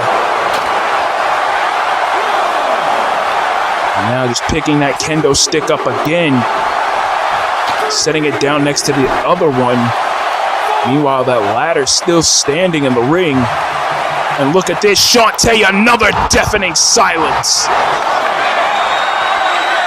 Shantae, I think she's doing everything that she's done in the last 4 or so minutes completely out of instinct. And now she's repositioning the table. Referee at a count of 5. And this can only mean bad news for Alessia Knight as Shantae Sparks grabs her by the back of the head. Now dragging her over to the table. Alessia is completely out of it here. Oh no, and Shantae, oh no. Shantae signaling that she's gonna go up here. Oh my God, no. Wait a minute, no, oh no, Shantae climbing the ladder. Oh my God. Shantae at the top of the ladder, looking down at Alessia Knight. Oh my God, look at that image. Shantae at the top of the ladder, Alessia down on the table. Daddy's little slut is fixing to die right here tonight in Edmonton, Alberta, Canada. Money flip, oh my God! Alessia just destroyed Shantae with the quickness of a cat. She just challenged her inner Black Heron with that black and gold powerbomb right through that table, and Shantae is not moving. 7. Oh my God. 8. Alessia may have just killed Shantae Sparks. 10. This one is over. And Virgil's little slut, his little red-headed mistress slut, lives to fight another day. She doesn't have to go to jail, and this is absolutely ridiculous. This vindictive, evil bitch gets the victory. I'm gonna be sick right now. Somebody please get me a bucket out here. I'm gonna fucking throw up. Celebrating her victory is Alessia, and wait a minute! That's Olga! That's Olga Snow, Virgil's wife! Virgil's wife, Olga, coming to beat the hell out of Alessia. Throwing her in the corner, knee to the back of the head. Olga has had enough of Alessia. And look at this, black ice by Olga. Olga Snow beating the ever-living hell out of Alessia Knight. And I hope to God she kills her in the center of this ring. And now Olga throwing Alessia to the floor. And what the hell is Olga doing here? Oh my God, a tope! Right over the top rope. Landing right on Alessia's stupid head. Olga is on fire here. And keep in mind that Olga has a match against Persephone Abramo literally up next. But I guess this is somewhat of a warm-up for Olga. Alessia deserves every bit of this beating. Olga kicking her right in the head. Give her a damn concussion. Give this evil bitch a damn concussion, please. Do it for me. And now Olga picking Alessia up. Powerbomb position. Buckle bomb to Alessia. This Amazonian woman, Olga Snow, fighting for her husband. And I still think that Olga is obviously enraged by the fact that Virgil got Alessia pregnant. Olga now on the second turnbuckle celebrating, and wait a minute, what the hell? What the hell? That's Phoebe Abramo. Phoebe Abramo jumping Olga. Phoebe Abramo jumping Olga, and there's Penelope over there in the corner. The Abramo sisters beating the hell out of Olga. They said they weren't going to come back until Persephone won a match on her own. And now Penelope, oh no, Penelope spearing Olga. Oh my God. Penelope Abramo spearing Olga, and again, a second spear. She may be broken in half. Absolutely ridiculous. And now Penelope Abramo, a third spear to Olga Snow. Absolutely sickening display by the Abramo sisters here. And wait a minute, the lights have gone out again. What the hell is going on now? Wait a minute! It's Persephone! Persephone taking out her sisters! What the hell is going on? Persephone Abramo taking out her sisters. As we all know, Persephone is the eldest of the Abramo triplets, and she's going to show her sisters the true meaning of respect. Penelope gets thrown into Phoebe. Persephone going absolutely apeshit right now, clotheslining Penelope out of the ring. And now Phoebe gonna get a taste of the curb stomp from Persephone Abramo. Persephone is going absolutely apeshit, and these fans are loving it. Oh my God. Now, what is this? Spear through the barricade! Spear through the barricade by Persephone. Penelope may be broken in half. And now Phoebe struggling to get to her feet. A suplex by Persephone. Persephone Abramo showing her sisters how to respect other competitors. And now Persephone and Phoebe on the apron DDT. My Jesus Christ. You can't say that these two don't deserve the beating that they're getting right now. Oh! Smashing Penelope's head into the damn barricade. Oh my God, Persephone is not fooling around. She's helping out Olga. All in the name of competition and all in the name of respect. Phoebe gets thrown into the stairs. Oh God. And now look at this. Ripcord knee by Persephone Abramo. And now Penelope struggling to get back to her feet now. And what's Persephone setting up for here? Persephone setting up for something, and a diving clothesline off the apron. Oh, and a drop kick right to the face of Phoebe. Persephone slides back in. And these crowds all over the world, watching here in Canada tonight and everywhere else, they are absolutely loving this beatdown by Persephone Abramo. She punches Phoebe right in the face and knocks her to the floor. This crowd is absolutely pumped up for the eldest of the Abramo triplets. And now Olga back up to her feet. Remember, she's supposed to be facing Persephone right now. Olga now back in the ring. She and Persephone face off, and it looks like Olga still wants to fight. I'm admiring Olga's intensity here, but I don't think this is wise. I don't want to win this way. You and me will do business another time. Wait a minute!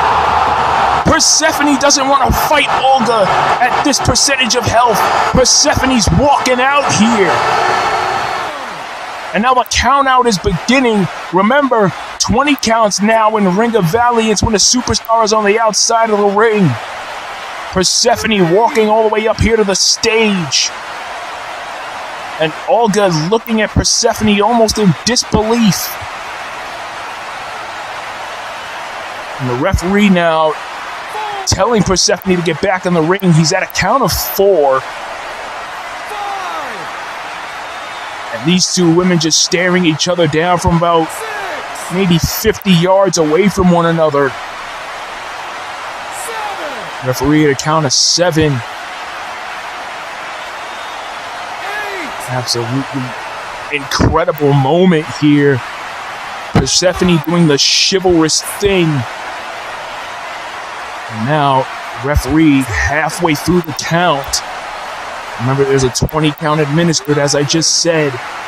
And Olga, I don't know if you can see it, but she almost has a look of respect for Persephone on her face.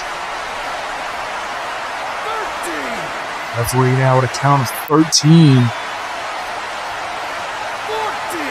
This Canadian crowd, I think they're loving this moment just as much as me. Olga Snow has been through so much over the last couple of months in her personal and professional life. And she deserves at least one more win under her belt, because after all the shit that she's been through, she could use a bit of good karma. Referee at a count of 19. And Olga wins via countout. Not the kind of victory we expected here tonight out of Olga, but considering the circumstances, I would say that Olga deserves this victory. Olga Snow wins via countout. These Canadian fans love it. Considering what's going on with Olga's personal life with her husband Virgil getting Alessia pregnant, I think it's safe to say that Olga Snow and Alessia Knight are not finished with each other by a long shot.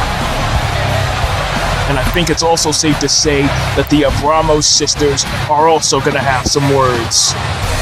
A sign of respect between these two female warriors. I'm definitely looking to see what happens next. Ow. You alright, mate? Yeah, I think I'm alright, but I don't know, my neck may be broken or the spine is compressed. Ow! Go easy on me, Rupert. Mate, I'm doing the best I can here, but what I can say is that you left it all out there in the ring. You gave it your all, and nobody can deny that. Yeah, I guess you're right. Well, while you two are over here playing massage therapy, I'm just getting back from headquarters, and believe me, you're going to want to hear the news that I have for you. They left me this letter to bring to you, and they said that you should look at it. It's classified info. What is it, Spencer? A contract from VTW. What? A VTW contract? Yeah, I mean, I guess Blade Myers sees something in you, so let's take a look. Mate, do you know what this means?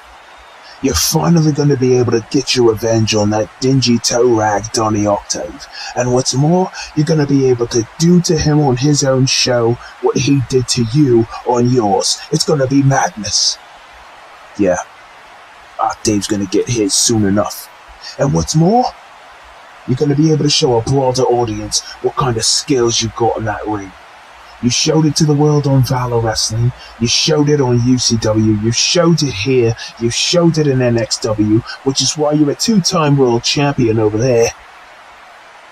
Who knows what you're going to be capable of in VTW. I'm proud of you, mate. Thank you, Rupert. Thank you for everything.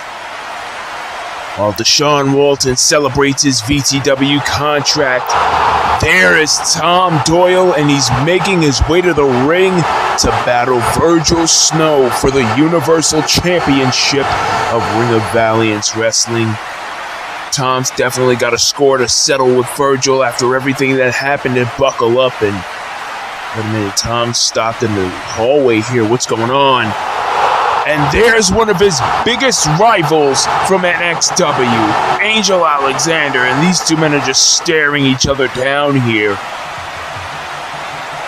Oh man, and a sign of respect and almost blessing, if you will, from Angel Alexander as Tom Doyle prepares for war. Angel Alexander He knows what has to be done to Virgil Snow tonight. And Tom Doyle and these Canada fans are ready for this matchup.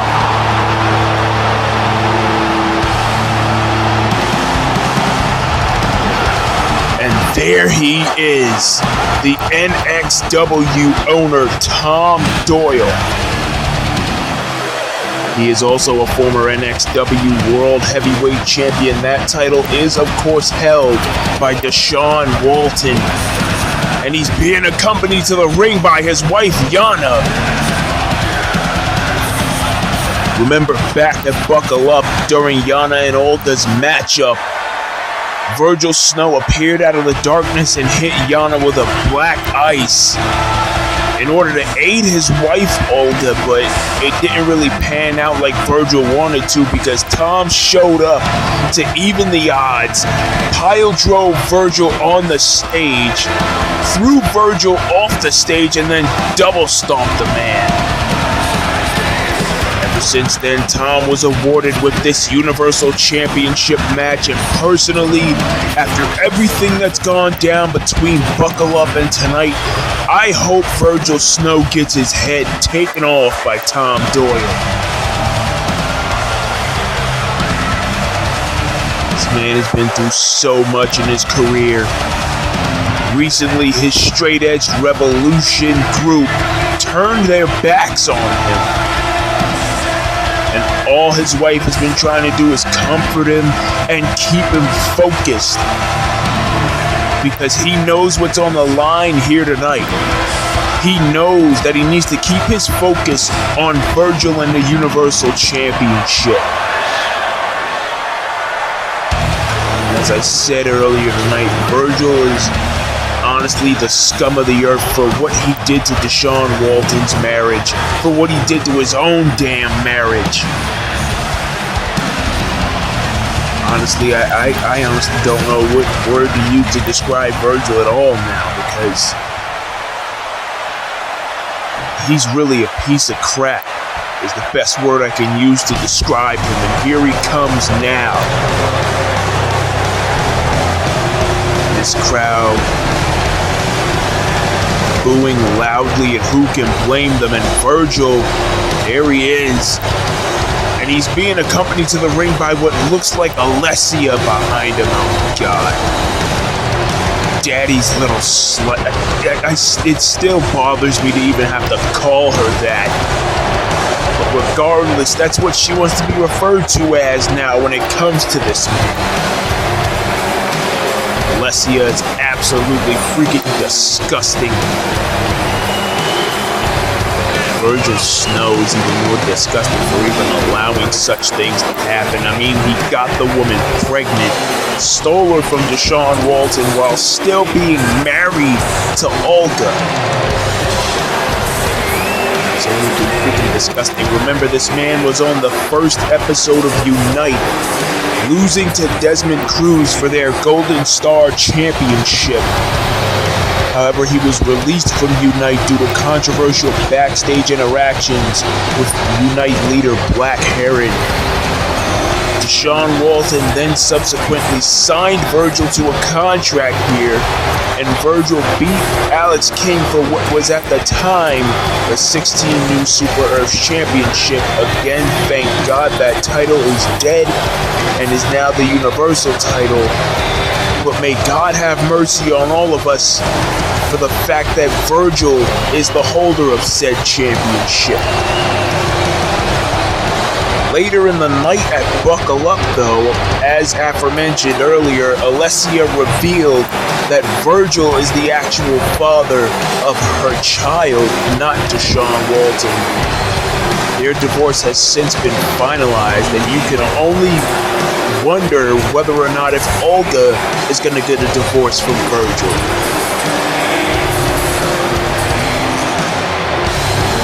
You gotta consider Olga's mental state as well. I've spoken to Olga multiple times over the past couple of months, and her mental state in this situation has gone down drastically, and This is really a tough situation for a woman like her to be in. She's poured her heart out for Virgil. She's expressed her love for him many times, and for him to do what he's done to this woman, getting another woman pregnant and allowing her to call him daddy's little slut, is absolutely reprehensible, to say the least. Tom Doyle is ready to beat the ever-living hell out of Virgil, and personally, I hope he takes the man's head off tonight. Virgil, that intense look in his eyes, this is possibly the most success he's had in his career thus far. Unite gave him his start, but Ring of Valiance made him a champion. That's something that Virgil does not want to forget. Virgil handing the title off to the referee.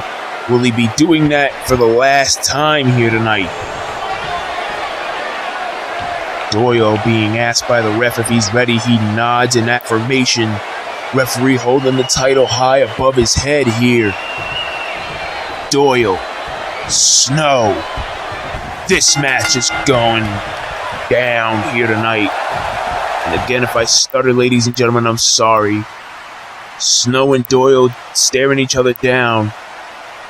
Yana looking on. That nasty slut bitch looking on. I can't even freaking say her name. That's how pissed off I am at her. Doyle getting much love from the fans here tonight. Virgil not so much. Doyle catching Virgil as he's taunting. Back suplex dropping Virgil on the back of his head. 2, and Snow kicks out. What a way to start this matchup off. Doyle with the upper hand, throwing Virgil into the corner. Running bicycle knee. Off the ropes goes Doyle, went for the kick. And now Virgil with a blue thunder bomb. And now Snow kicking it into high gear. Spinning punch taking Doyle down. And I think Tom may have just realized what he's in there dealing with. Referee starting to count, and again, Ring of Valiance will be administering a 20 count with superstars on the outside the ring from here on out. And Tom Doyle just antagonizing Virgil Snow. And Virgil's not so happy about that. And he spears him right to the mat. And now Virgil's done playing games. Virgil Snow is done playing games, and now he whips Tom into the corner. Tom moves out of the way. Tom with a front face lock and a knee to the face. Doyle off the ropes and a neck breaker. Incredible quickness by Tom. That's the one department in this encounter here that Tom has a leg up on Virgil with. Quickness. But Virgil is no slouch in the quickness department either. Countering that moonsault into a tornado DDT. He covers Doyle, referee in perfect position, and Doyle kicks out at 2. Oh, and a vicious clothesline. Remember, Virgil Snow was trained by Black Heron and all of the other Unite leaders. So you gotta believe all of their teachings have been instilled into Virgil's mind.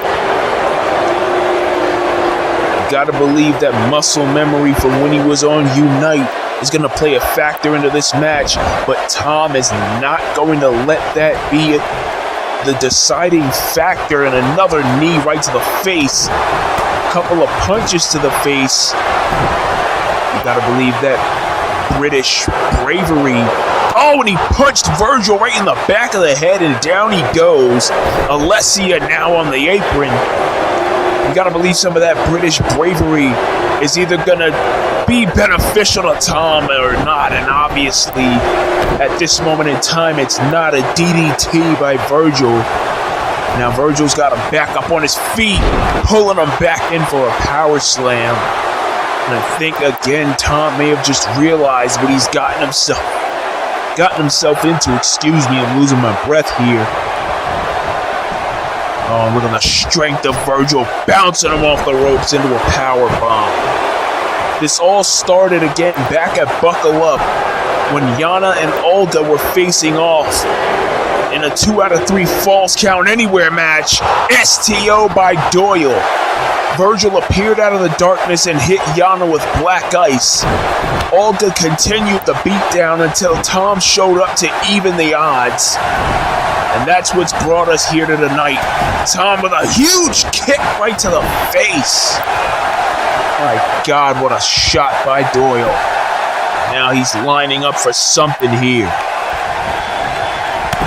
Running at Virgil with a right hand, and now he's getting into a slugfest.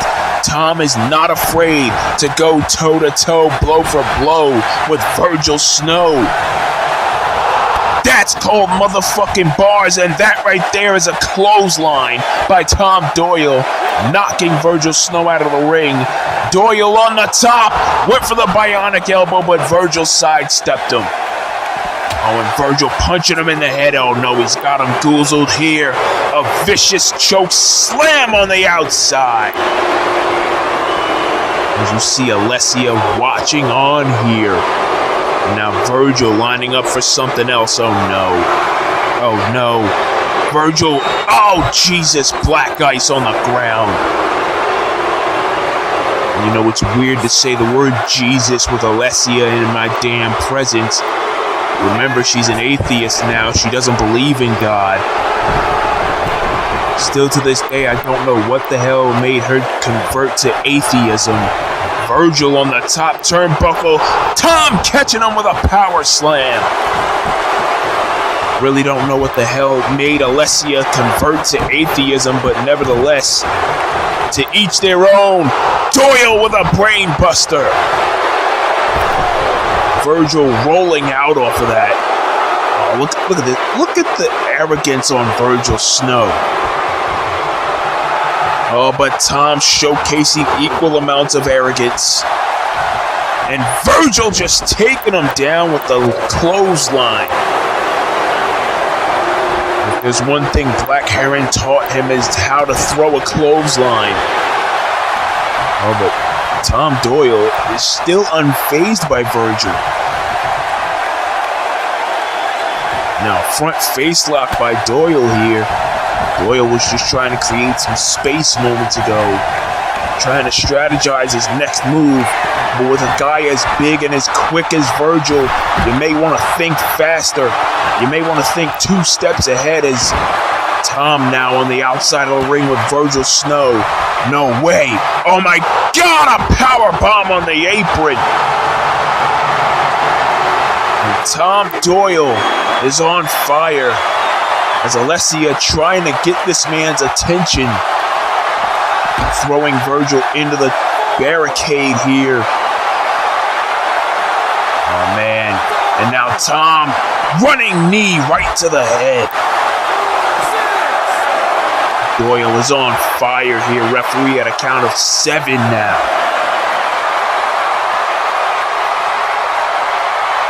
Doyle throwing Virgil back in the ring. He too gets back in the ring himself at a count of about 8. Look at this. What's Doyle? Oh my God, look at the strength off the German suplex. And again, Alessia is on the apron. Somebody get her down from there. Referee, do something about that. Oh, but Tom's not going to let that phase him as he takes Virgil down with the knee. Now he's stomping away at the tailbone of Virgil Snow. Fireman's carry by Snow. Nice counter. Virgil going for another black ice on Tom, and he hits it. Black ice on Tom Doyle. But he's not done. He's not done dishing out punishment.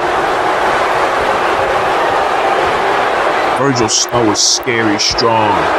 But if there's one thing he's not, is a man with morals and respect. He's gone so far to embarrass Deshaun Walton that he had to ruin his own marriage as well as Walton's. And Virgil with a lariat, damn near taking Doyle's head off. Oh, look at this. Doing almost like a symbolization of ripping his own wife's heart out. Oh no, and now he's lining Doyle up for something. Virgil running at Tom and kicking him right in the face. And that may have just busted Tom Doyle open. Oh no. Now Virgil lining up for a spear. Tom sidesteps him. Doyle sidestepping Snow. He's got Snow up on his shoulders. The go to sleep. Night, night. Make your booty hold tight, but Virgil is not done. Doyle slamming him down again. And now Doyle in the zone, but Virgil with an arm drag, and he clotheslines Doyle down.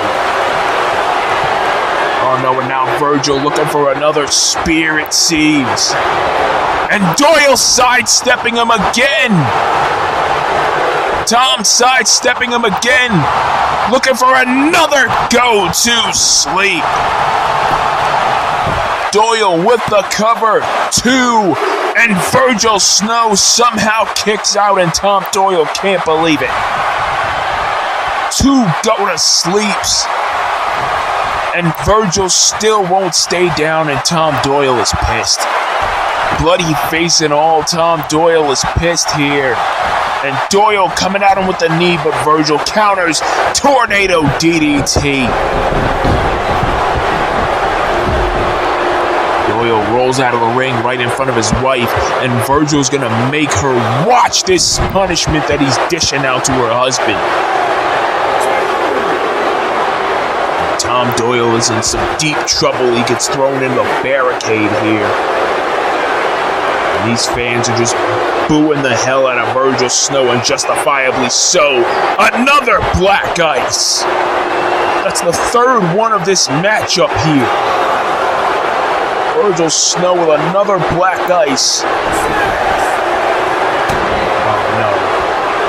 Virgil has Tom right where he wants him with the leg drop. Now Snow rolling back into the ring here. Disrespect by Virgil. Shoulder tackle to Tom. Tom off the ropes. Backdrop. Look at this huge spine buster by Snow. That's gotta be it. 1, 2... And no! Tom Doyle manages to kick out. Oh, and Virgil kicking him right in the spine, and he's had enough. Virgil Snow kicking him right in the spine and taking his damn head off with that lariat. I think Virgil Snow has had just about enough of Tom Doyle's games here. At least that's what he views them as. I view it as resiliency. He's going for a 4th black ice. Virgil Snow taking him down. And that's gotta be it for Tom here. And wait a minute, the lights have gone out once again. What the hell? It's Olga! What the hell is she doing here? Wait a minute! Oh my god, she's got him up! Black ice! Black ice by Olga on her own damn husband! And Virgil's busted open. What the hell have we just seen? Olga hitting the black ice, and Alessia coming in the ring, deafening silence to Olga. What the hell? I cannot believe that we have just witnessed this. Alessia with her cocky ass attitude, and Yana has seen enough. Yana now beating the hell out of Alessia. Yana Doyle beating the hell out of Alessia. And she's not doing this for Olga. She's doing it because it's the right thing to do. Yana had seen quite enough of Alessia's cocky-ass arrogance. And look at this, giving her a bit of a rear view. But Yana isn't done. Look at the speed of the ruthless Russian with the senton. Yana Doyle is all fired up. She's defending her damn husband. She's defending her former lover, Olga. Yana is feeling herself right now, but Virgil is in the ring, and oh my god! He just broke Yana in half with that spear. That son of a bitch. And wait a minute! Doyle with a German suplex! And wait, no way! Bitchmaker! He just killed Virgil Snow with Angel Alexander's Bitchmaker, and Tom Doyle has seen just about enough. He is in a fit of rage, defending his wife. Look at this, kick right to the head of Virgil Snow.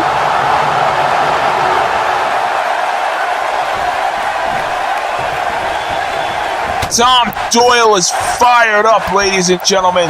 And look at this, another Bitchmaker! And Tom Doyle is firing up, firing on all cylinders for the safety of his wife and Virgil Snow, being told to get up. With how pissed off Doyle is, I wouldn't want to, but Virgil counters.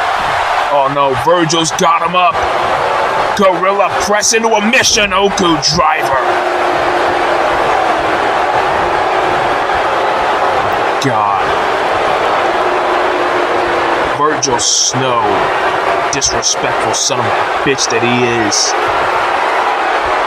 Doyle countering whatever Virgil was going for a shoulder tackle, and it doesn't faze Virgil. Doyle punches Virgil in the face, and it may have knocked Virgil for a loop. Oh, now this flurry of offerings, this flurry of strikes here by Tom Doyle. Oh, and a vicious knee right to the head. Virgil busted open. Tom wiped off a bit of the blood that he had on his face from earlier. He puts Virgil on the top turnbuckle. And now, Tom's got Virgil right where he wants him. German suplex off the top. And he may have just broken Virgil in half with it. Doyle has Virgil lined up.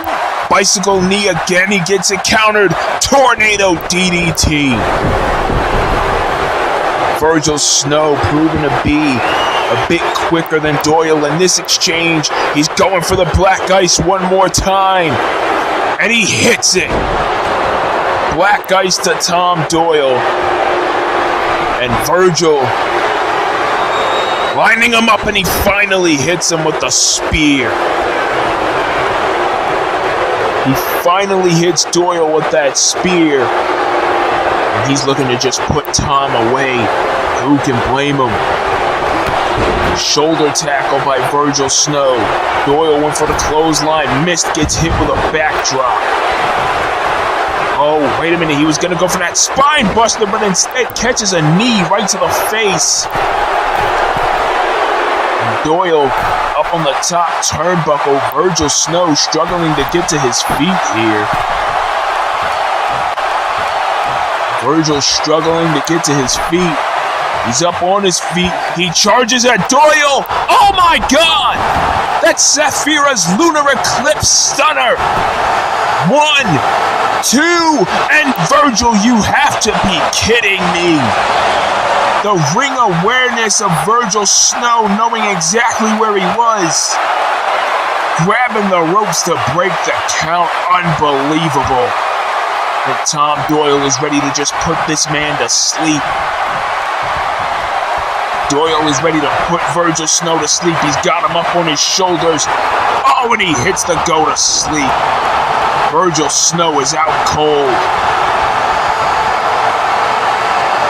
And Doyle just ready to put this man down. He's ready to put him out of his misery.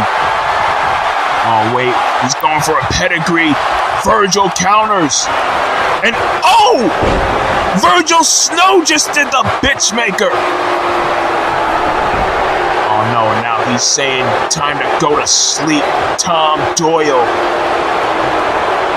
Time to be put out of your misery. Doyle, oh Jesus, a shoulder breaker by Virgil. Now Virgil backing up, surprisingly giving Tom some room to breathe, but now he's just ready to just put this one away. Oh, he grabs Tom by the throat. This has to be it. Oh my God, a vicious choke slam. Thanks for coming, Tom Doyle. Virgil not going for the cover. Doyle getting up. Please stay down, Tom. Wait a minute. Key lock by Virgil. Surprisingly, Tom countering whatever Virgil was going for. Doyle's got Snow up on his shoulders. Snow countering with elbows. And Snow spearing Tom Doyle. Oh my God. That has to be it. And it is. Virgil Snow retains the Universal Championship. Not even the interference of his wife could stop him from retaining the title.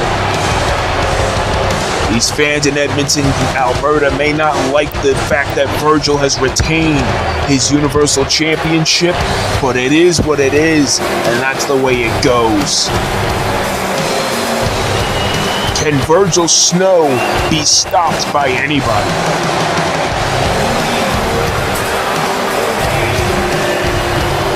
Just listen to these fans' disdain for this man. He betrayed his own damn wife, got another man's wife pregnant, speared and black-iced another man's wife. I don't know how this man hasn't been facing charges for what he's done. But nevertheless, Virgil Snow remains the Ring of Valiance Universal Champion. Wait a minute, the lights have gone out once again. We really do need to pay our light bills. And wait a minute, somebody's coming out of the crowd here. Somebody needs to get an angle of the person coming out of the crowd. Virgil doesn't see him. And wait a minute! Shere Khan! Shere Khan just speared the holy hell out of Virgil! Penny Shaw's older half-brother Shere Khan just speared the hell out of Virgil and kicked him right in the face. Shere Khan beating the hell out of Virgil, and he's seen about as much of Virgil's shit as anybody else. He kicked him in the face again. You want to talk about spraying him when you see him? Shere Khan did exactly that. And now he grabs the Universal title and lays it across Virgil's prone body. I think Virgil Snow may have just found himself his next challenger for the Universal Championship. Virgil is down in the ring. What an absolutely crazy night, ladies and gentlemen.